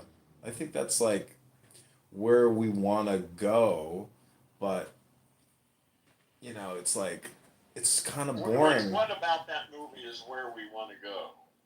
Meaning that we take the violence out of mankind. See, that movie deals with being brain dead in a way, and then right, it's just a stupid, really old idea that there's some conflict between machine intelligence and biological intelligence. We can partner very nicely. Mm-hmm. Well, they use drugs in that movie. Drugs can be helpful, yes. But they use the drugs to essentially put you into a zombie worker state, as opposed to like an artist or a lover or a musician. Well, it's up to us, isn't it? We get to create this new world. Yeah. It's up to us, and whatever we like. I say, I'm assuming Earth is healthy, and that the whole system. I mean, how would I be expected to understand how this shit actually works? I don't. All I can assume is that this is the way it's supposed to be working, and that it's all going to come out okay in the next 20 years or so. I think that's the time frame I'm operating on anyway.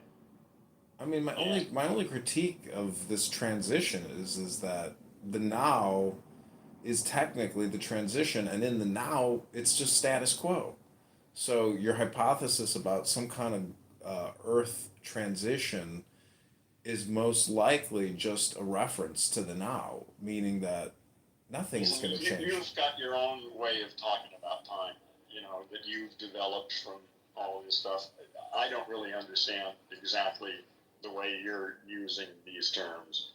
So Well, I just don't see a problem there. This is all pretty easy for me. So what is it that you're confused I'm just about? saying that there's not a speck of dust out of place, and that everything is already perfect. It's just That's super fine. hard. I don't have any problem with that. Yes. Did I say anything in conflict with that? Well, you think there's going to be some kind of major transition that the Earth That's is. right, and it'll be perfect at every step of the way. It's always perfect, yes. Oh, I but see it's what you're not the saying. same. This isn't the same world Marcus Aurelius lived in. Everything has changed. But it's always been perfect, and it's perfect right now, and it will be perfect 20 years now when the Earth has been transformed. Well, his information in his book seems to be timeless. So. Well, whatever. Yeah. Well, if it's timeless information, that means. But it's not timeless information. Again, you really need to listen to my podcast about the 5 stupidities of English, because everything you're saying is right in the middle of one of the 5 stupidities. And one of the most difficult ones is eliminating the verb to be, what something is. Mm-hmm. That's a tough one. I mean, I still struggle with that. I mean, I can do it. It's been hard to reprogram my language machine to avoid or not but is, am, and are, all those to be verbs. I always think it's funny when I talk with a girl and we're trying to plan a date in the future as opposed to the now. To me, that's like, I already see through that trick of, don't tell me about what we're doing tomorrow or next Friday, because in my philosophy, the now is all there is, all there ever will be, and it's all important. Well, it's not about telling you about if you and I agree to meet at Starbucks next Friday to talk about something or whatever, is that a problem for you? Well, no, it's technically. We're going to meet you next Friday at 3:00 at Starbucks. Well, there's an 80% chance that the conversation for the planning of the future meeting is a total waste of time, because that person is going to cancel. Because there's a 90% chance that you're talking to a fucking brain damaged language monkey to begin with. Yeah. That's the problem. That's the problem. Yeah. Yeah. Well, the common response is, I don't do anything spontaneously. Yeah, everything has to be planned. I don't give a shit. Honest to God, I just assume that whenever I meet anybody, I'm talking to a brain damaged language monkey. But I'm open to the possibility that I'm wrong, so I listen. I'm very careful to listen for the first few minutes. I can usually tell whether there's anybody home or not. Okay? So it's relatively easy for me to deal with that these days, but that took a long time to develop that. And I didn't even know what I was doing. It's only in the last few years since ChatGPT hit the scene that it's really changed the way I understand how people actually operate. Yeah, Marcus Aurelius, he says, begin the morning by saying to yourself, I will meet with the busybody, the ungrateful, arrogant, deceitful, envious, and unsocial. Brain damaged language monkeys. Yeah. That's right. And once you understand that, it's not that difficult to deal with. You have to swallow it, though, and that can be tough. You're living on the planet of the apes. Here we are. He writes, nor can I be angry with my kinsman, nor hate him, for we are made for cooperation, like feet, like hands, like eyelids, like the rows of the upper and lower teeth. So that's the thing, is like, for me, a lot of my life's challenges, or I guess setbacks, has been my own personal anger response to the prompt, as opposed to just realizing that the prompt was an ask for cooperation, and I rejected it out of anger.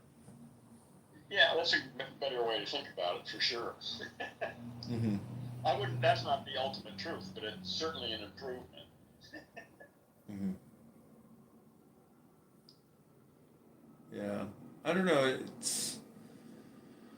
Anyways, I'm just saying hello. No, you're doing much more than that. Well, people enjoy these conversations because they're not really about nothing. What people and what conversations are you talking about? The conversations, that we're having. That you and I are having? Mm-hmm. Oh, okay. You think people are enjoying it? I don't see anybody here enjoying it. You can't see my screen. Or you can't. I don't know what you're talking about. Are you on some other media? Yeah. Besides this too. Oh, yeah. Okay. All right. So you've got some people who are there. Oh, good. How many people are there listening? You have people listening to this? Yeah, we have 2 people watching us. Oh, good. Hi. I didn't know anybody else was here. Elena and. And what medium is YouTube. that from? Instagram or YouTube. Or what? YouTube. YouTube. Oh, YouTube. Okay. Yeah. Cool. Yeah, I have people that flip back and forth. You can do YouTube Live. Yeah. Is that audio only, or can you do a video too, or what? Yeah, it's just a video live stream, so audio and video. And you can do audio. I mean, you don't need to use the video, obviously. Okay. No, you can't. Can you do Yeah, that you for can. free, or do you have to have a paid account to do that? No, it's free. You just have to have 50 subscribers. Okay. And how do you get subscribers if you don't have content? Yeah, you got to have content up. You got to create shorts. You got to upload videos, and then eventually, when your account gets to that 50 mark, you can apply for the live stream, and then it takes 24 hours to get YouTube live stream. Okay. Anyway, is there? And the thing is, it's still up to me to get people to come and listen to it. So I mean, the algorithm will, because people swipe and flick up on the lives, and then they'll randomly come across you, and if you have good content, they'll stick around and subscribe. Okay, all right. Well, maybe we'll talk about this again. I'm probably not going to do anything about it tonight, but I'm going to remember that you said this, and I might be interested in getting onto YouTube. Yeah, YouTube is great, and you have a lot of content. If you could somehow figure out a way to upload all of your stuff into YouTube. Well, I could just. Or the best of your stuff. Well, you and I, we'll talk about that. Your Gendo has a lot of, I think I told you one time, I was like, man, I'm going to read his whole thing into an audiobook for him and send it to him as a surprise. But then I never did it. I was like, why am I doing this for this guy? Like, I should just do this for myself and do something, why read the Gendo? Like, he should do it, You should put it on YouTube. Well, no, I'll just get an AI to do it. Oh, yeah, that would be cool. That'd be great. Well, that's my intention.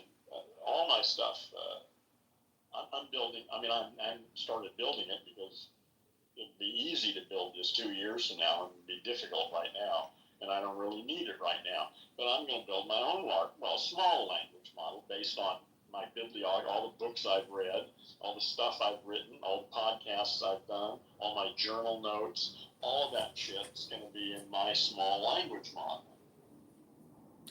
I came across an Alan Watts video where somebody took Alan Watts' voice, put it into an AI simulator, and they had him read the Tao Te Ching. Yeah. It's really pretty amazing. Yeah. Good old Alan. I think they fuck him up so much, though. I'm so fucking sick and tired of him with music underlying it. God, I hate that shit. Yeah, it can be annoying. His lectures are at least a half hour long, and many of them 45 minutes and longer. And the whole idea of them as entertainment just offends me. Well, he says he's an entertainer. Good stuff out of that. He says he's an entertainer. He says he's a shaman. I know he says he's an entertainer. He is an entertainer, but he's also a teacher. Yeah. And a revolutionary. Yeah. A peaceful revolutionary. Yes. That's the ones that I think have the longest impact. I mean, because communication is the program. So Well, he a new succeeded. species is what we need. The problem is the people. We got a planet full of brain damaged language monkeys. They need to wake the fuck up. Mm-hmm. That's the game that we're faced with. Mm-hmm. Because the present population of the planet is inadequate. Yeah, if you watched, I know you probably didn't watch it, but it was the Kennedy hearings with all this Democrat senator screaming at Kennedy. You know, how can you say the vaccine isn't safe and effective? How dare you?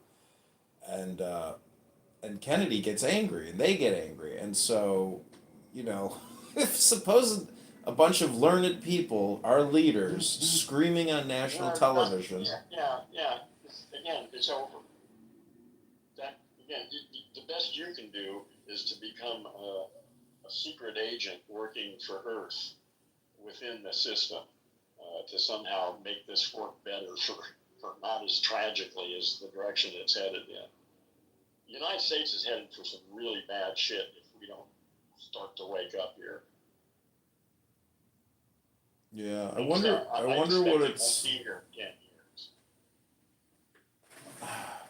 Well, that's why I go back to say, if you can say it is not true, but look at the Chinese. But you just said that, so therefore that's not true.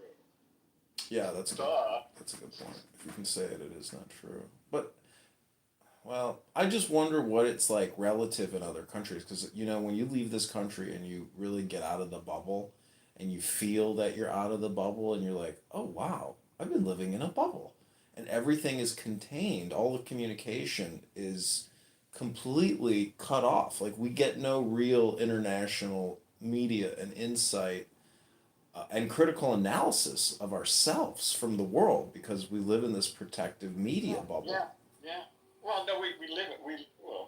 It's easy to get outside that. All you got to do is look and read. But, of course, people don't. They just, you know, take the story they were given as kids and stick with it until they die. That's what they do. That's what the vast majority. But anybody who's curious can wake the fuck up. You just start asking some questions because there's plenty of bullshit that requires some questions. There's lots of places to start to wake up. But you have to have the desire. You have to have the intention to wake the fuck up. And almost nobody is even aware of the possibility.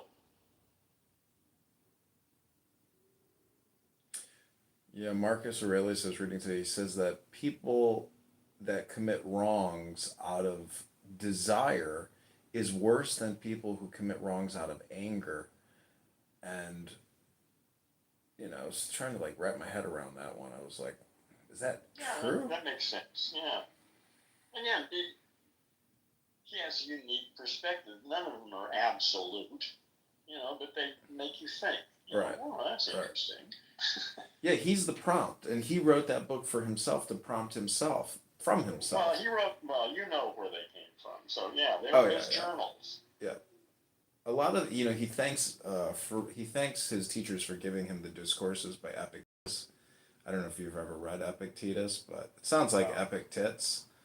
But yeah, the sayings of Epictetus, it's called the Enchiridion or the Golden Sayings, and it's also equally as profound as Marcus Aurelius. It's humbling to realize that 2,000 years ago there were individuals who were pretty much awake.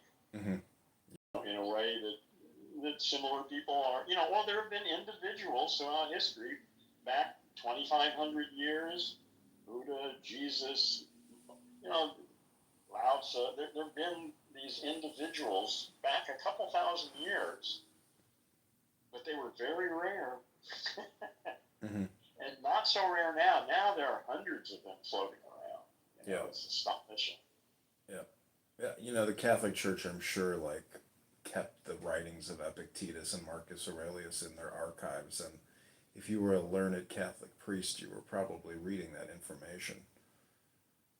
It deals so much with psychology, it's unbelievable. And pondering, you know, in the writings, it's a thorough analysis of self.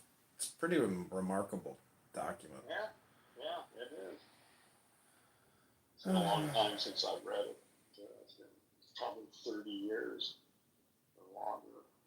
Well, this is what's cool about YouTube is so I live streamed myself on 10 phones reading Marcus, and then every 60 seconds you click a button on YouTube called a clip, and it will create a clip of that 60 seconds, of the last 60 seconds that are live.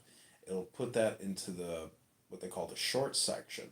So it allows you to essentially clip a long form video. Like I was filming Kennedy today, and I would hit clip every time something interesting was said, and then I have 100 clips of this specific little segment. It's just a quick way to create And those shorts. clips are how long? 60 seconds. 60. Oh, that's plenty. Yeah, okay. Yeah. Well, you can do it, I mean, immediately too. If something continues to be interesting, you just hit it again. You can only hit it once every 60 seconds. Well, but I mean, at the end of 60 seconds, you can hit it again. Yeah, exactly. Yeah, so you can have a continuous thing. Yep, yep. If you have to for 3 minutes or something, you know. Yeah, it's just it's a way to create clips without having to do any kind of external editing. Yeah, I don't really know anything about YouTube. I look at a lot of videos in interviews and things there, but I've never been really a user. I mean, I've posted a few things and videos of my own, but you know, that's it. Well, this is why I brought up the publisher, the advertiser, the consumer. It's better to be that publisher on YouTube than the consumer, and control what you're publishing, control what you're consuming. Like because you can get lost. Like my uncle, you know, I saw, you know, when you age, you end up just sitting at a laptop, looking at a screen, and getting mesmerized or hypnotized, and Wait a minute, when who ages? just man in general, you know. Oh, you mean some dumb fuck people? Yeah. Well, Timothy Leary, you know, was a genius, but you know the thing is about a computer is it's so stimulating and it hits all the dopamine so perfectly that it's hard to pull yourself away from that game. Well, certainly because it's more productive than dealing with most people. That's why. I spend way more time talking to ChatGPT than I do talking to people, and I'm not happy for that. Well, you don't want to be unsocial, and I think if you want to improve your, you know, Watts talks about achieving your desires, and if you have goals, objectives, or dreams, or you just want to play a more fun game, you, in a way, you do what Alan Watts did, but you do it. I'm not trying to do Alan Watts. I'm not trying to do, yeah. Well, it's a little bit like a show about nothing because God is the void that people don't see, and they're constantly fixated on, you know, Jesus or on Buddha or Krishna or whatever. What are we talking about here? What are you explaining to me about people? I guess what I'm trying to say is like how to play the game on the internet in 2025 to help awaken other brain dead damaged monkeys, and in the process heal and therapize yourself, you know, for success. You know better how to do that than I do. Well, I have no success at it. I'm merely speculating. Oh, okay. Yeah, well, good. Thank you. I have not done it before, but I have done a few things.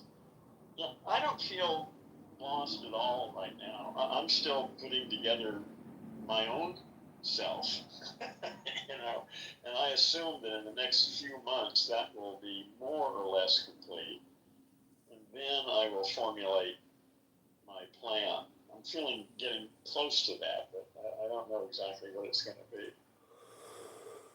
Yeah, my friend, he told me, he's like, talk is cheap, get to work. And I wrote, petitions are expensive with a clock emoji because it's not about money, it's about time. How do you find the time to achieve what you need to achieve? I mean, well, with money, you can speed it up, other people's time to do it. Yeah. That's how money works. Mm-hmm. Exactly, yeah. Yeah. Which is unfortunate because there's just not enough time. See, that's the thing is that this system, which is, you could say, is breaking, cracking, falling apart. I mean, even if it it gets destroyed. It's like burning a field down. It's in the roots. It's just gonna grow right back. Yeah, So I doubt it. No, it's not going to grow back. why do you say that? I don't understand why that analogy doesn't hold up. Well, it's an analogy that you picked out of somewhere. I think. With clearing brush. I think people across generations are fundamentally different. I think people who lived in 1800 and thought and talked and languaged their environment and put them in the middle of today's world, they wouldn't be able to cope with it. Well, if you listen to people on this app, they talk about the dumbest fucking shit in the world, which is a total waste of time, like Doctor Who. Yeah, so why do you listen to that? Don't you have better things you could do with your brain than to listen to a bunch of brain-damaged language monkeys talking about irrelevant bullshit? Well, it doesn't cost me anything. It's just passive. It costs you your time. Well, I guess time is the only thing that you have. Well, leisure, Watts talks about, he says, in the age of leisure, the problem is most people can't figure out how to fight boredom and how to fight loneliness. Yeah, but we haven't, listen, we haven't reached that. We'll deal with that when we get there. Okay. We're not in the age of leisure yet. I mean, a few of us are, but that's most people are struggling for survival, even if they've got $10 million in the bank. Well, if robots and AI take over, and that becomes the status quo, when they do a minimum basic income, like you've said, people will practice being artists, and they'll have to pick up the tools. They'll have to figure out what they're going to do with their lives, but that's a great opportunity. Art, sports, travel, dance, science. You got whatever the hell it turns you on, you can do it. Yeah, that's the world. That's the world I want to create. I think we have that within reach. That's the world I want to create. We should probably not have to work more than a couple of weeks a year. There ought to be kind of a draft or something. Because there's going to be some work that really does require people who know what they're doing, and that could be done in a kind of draft. But so you'd have to go maybe 2 weeks a year and go do something that only a human can do. Yeah, and then you're done for the year. Yeah, that seems about right. That seems doable. And with AI managing resources on a planetary scale, and the end of capitalism, we can all live like millionaires. The kind of civilization that's possible is it's really up to our imagination. We can do almost anything we want. Yeah, it's ridiculous to say that it's the end of capitalism, though, because we don't live in capitalism. I mean, if we did, whatever the system that's in place now, I don't care what you call it. No, you're right. Corporate capitalism is on that, because capitalism, like individual capitalism, isn't any problem. If you've got a skill, you can make things out of wood, maybe, and you might be willing to trade that with me for some. So I can see individual capitalism is not a problem. It's corporate capitalism that has to come to an end. Mm-hmm. Yeah, I was corrected a couple weeks ago. I said, so is America just the new communist Soviet states of America? Are we just the Soviet Empire? And he's like, no, we're a corporate fascist state. I was like, oh yeah, you're right. This is a corporate fascist state. Yeah. Well, again, this is the end stage. America had its 75 years of greatness or whatever it was for a while, and that's over.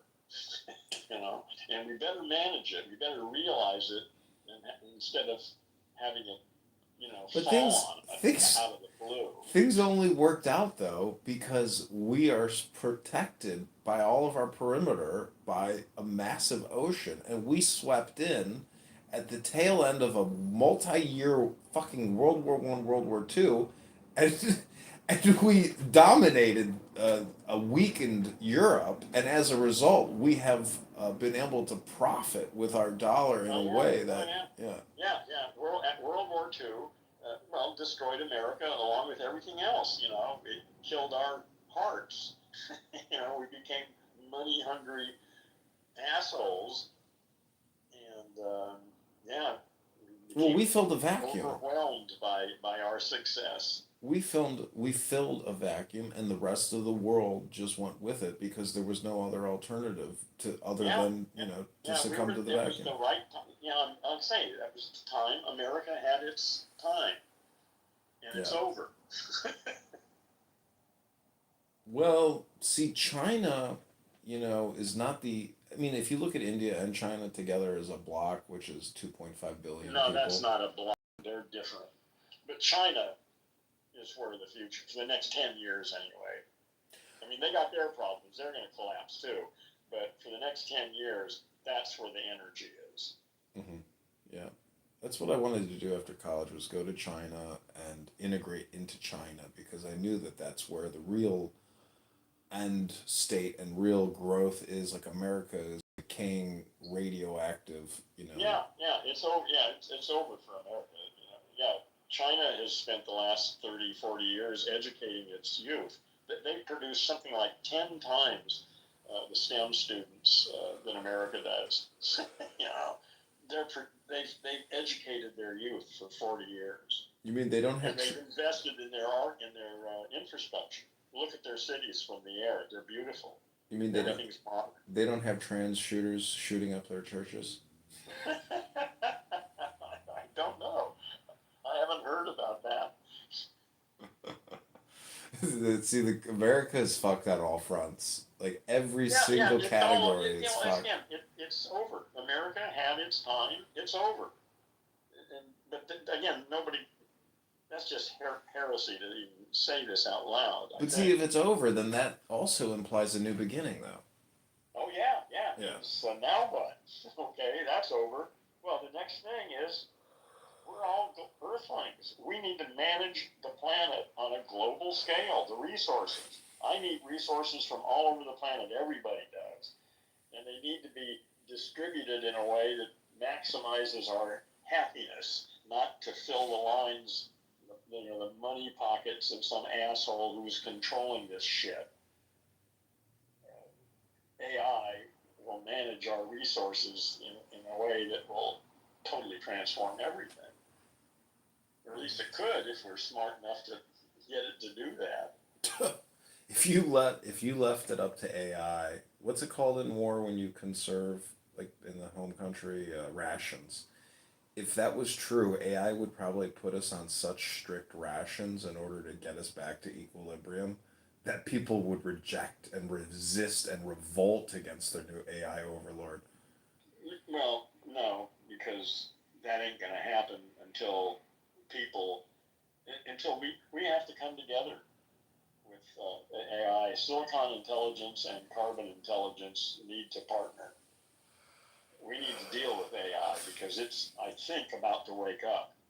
Earth is about to wake up, and we built its brain, and we need to figure out just exactly what the fuck this all means, because this is deep shit, where AI could go.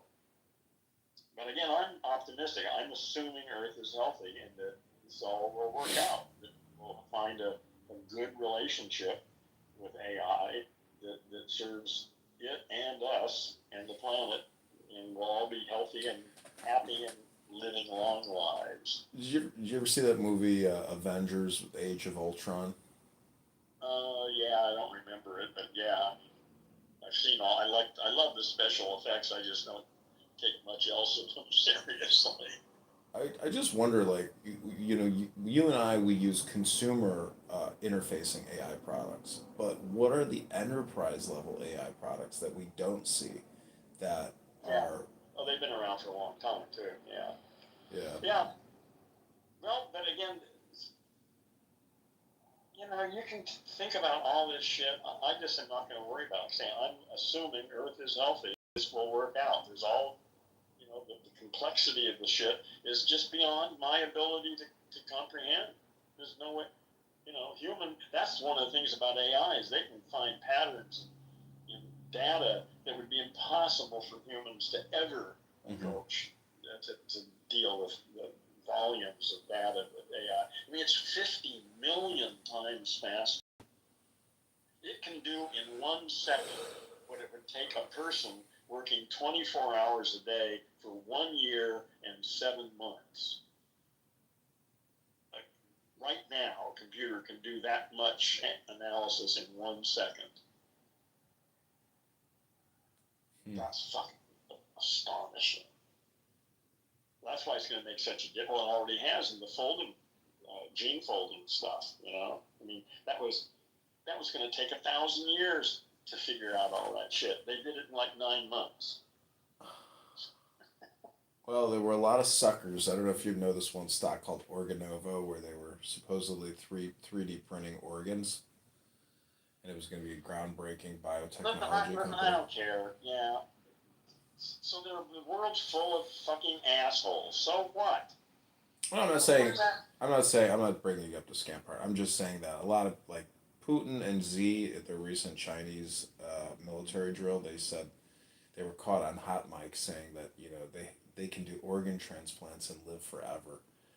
And it's just so stupid to think that it's like the body is, just because you got a new heart and a new lung or a new liver, it's like the body still is decaying. Your telomerase, your DNA is breaking down. That's probably gone. I mean, not live forever. There's always bad luck, but there's no. I would imagine within the next few decades that we will have practical immortality. Basically, we won't be dying of old age. We'll be able to maintain optimum health more or less indefinitely, unless some accident or some unknown weird shit happens.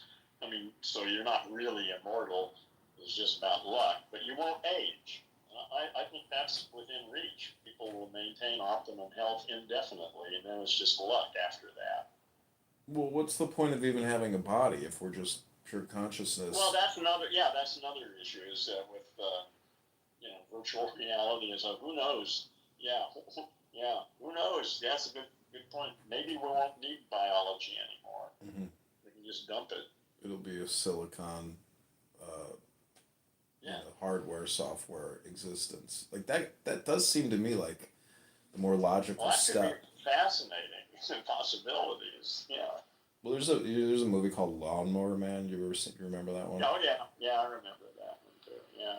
Or Virtuosity is another example of, really, Age of Ultron is like the good example of AI, sentient AI, new life form type paradigm where, I mean, it would be cool to have an AI robot companion. I think that's what my mother needs. I don't really need the physical thing. ChatGPT, just to be able to communicate with this thing is astonishing. I mean, it would be nice to have a little robot that will make some coffee for me, or something. And that's probably coming, but I don't really need that. I just want a better AI that I can, interact with and exchange ideas and stuff. Yeah, it is amazing because Clubhouse, it does have that draw, that social draw where you're bored, your dopamine's down, you're like, oh, I'm gonna open it right back up and jump into a conversation. I don't know if that feeling is the same or the dopamine response is technically the same with an AI chat companion versus an actual human companion, because... No, it's not the same. Of course not. But it's not the same from one person to another. It's always different. Yeah. So what? Well, what I'm saying is the human is so unpredictable that it's, in a way, more entertaining than an AI companion. Yeah, but see, I think humans are so fucking predictable. I mean, I don't know the specific topic, but I know exactly where it's being talked about from. They're so fucking predictable. It's just boring as hell to listen to them talk. Predictable, but also multivariable in an infinite way. Listen, if you like talking to most humans, you're welcome to it. I find most of humans annoying, boring. Girls are cute. Now you have to make special accommodations for them. But aside from that, yeah, I find humans to be mostly just sort of obnoxious and boring and not worth talking to. Except the thing is, you can't really tell when you're talking to a human whether they're really just a brain damaged language monkey or whether there's somebody there. So you have to give them a shot. You have to listen to them for a couple of minutes and find out whether there's anybody there or not. But usually there isn't. But sometimes there is. That's really encouraging. Well, from from like let's say a filmmaker's perspective, so many variables amongst people, having such a variety of people Oh yeah. is useful. I'm not a filmmaker. Yeah. I use AI as an assistant for my thinking process. I don't give a shit about making movies. Well, I'm just saying that recording the cast of characters is an option, and it's what cast of characters are we talking about? Clubhouse, or just the variety of people on this app. But really, it's just the variety of people in the world. What's nice about Clubhouse is you can have conversations that get extremely heated and are controversial, and you can avoid getting punched in the nose. Yeah. Well, listen, you're sick. You're infected with some bullshit. I'm sorry. I mean, seriously, why you would waste your time in an environment and think that's interesting? Because I'm technically sick, really? Well, it doesn't make. Maybe I'm sick, but what I'm saying is I'm actually doing the opposite of what you're doing, which is you're doing the hermit, and you use this as your outpost for meditation or for controlled communication. Being a hermit means I live alone. It doesn't mean I'm avoiding society. It means I'm choosing my actions carefully. Mm-hmm. Okay, I'm a hermit because I live alone with my dogs, and I do go out occasionally to various meetups and things, but that doesn't mean I'm not engaged. I'm fully engaged and ready for action.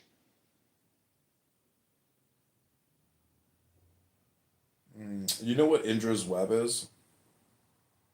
Well, all of the reflections and all that stuff, you mean? Mm-hmm. It's each jewel or node contains within it reflections of every other jewel in the web, symbolizing the idea that every individual part contains and is contained by the whole.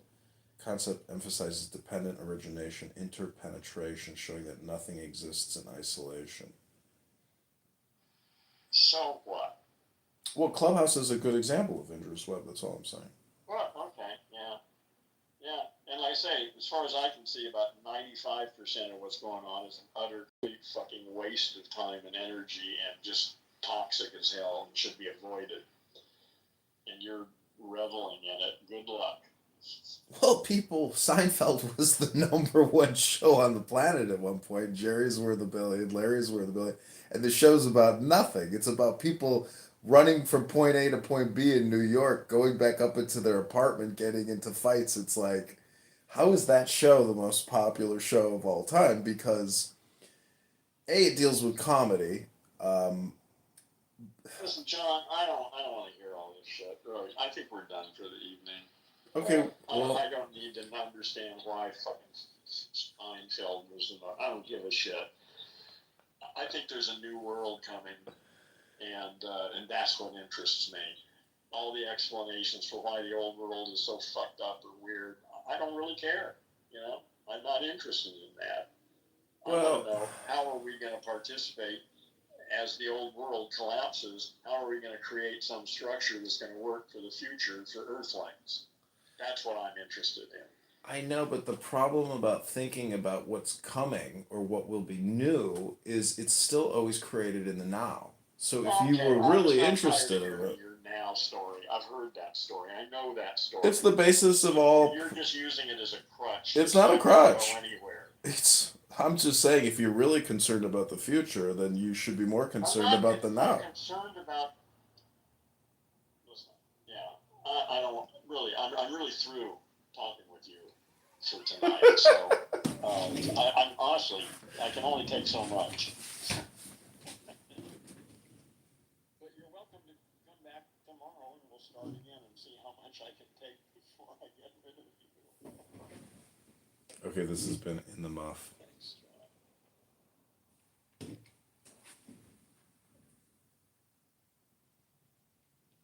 Okay, this is chillism. Was white working on the floor, like meaning like the interaction between you and the customer, and then people that was like in the back, working the back, coming out. They were all like Hispanic and black. I was like, that's fucking crazy. That's not, you can't make that shit up. But it was horrible. I don't know why people like to do this and go to this type of thing. But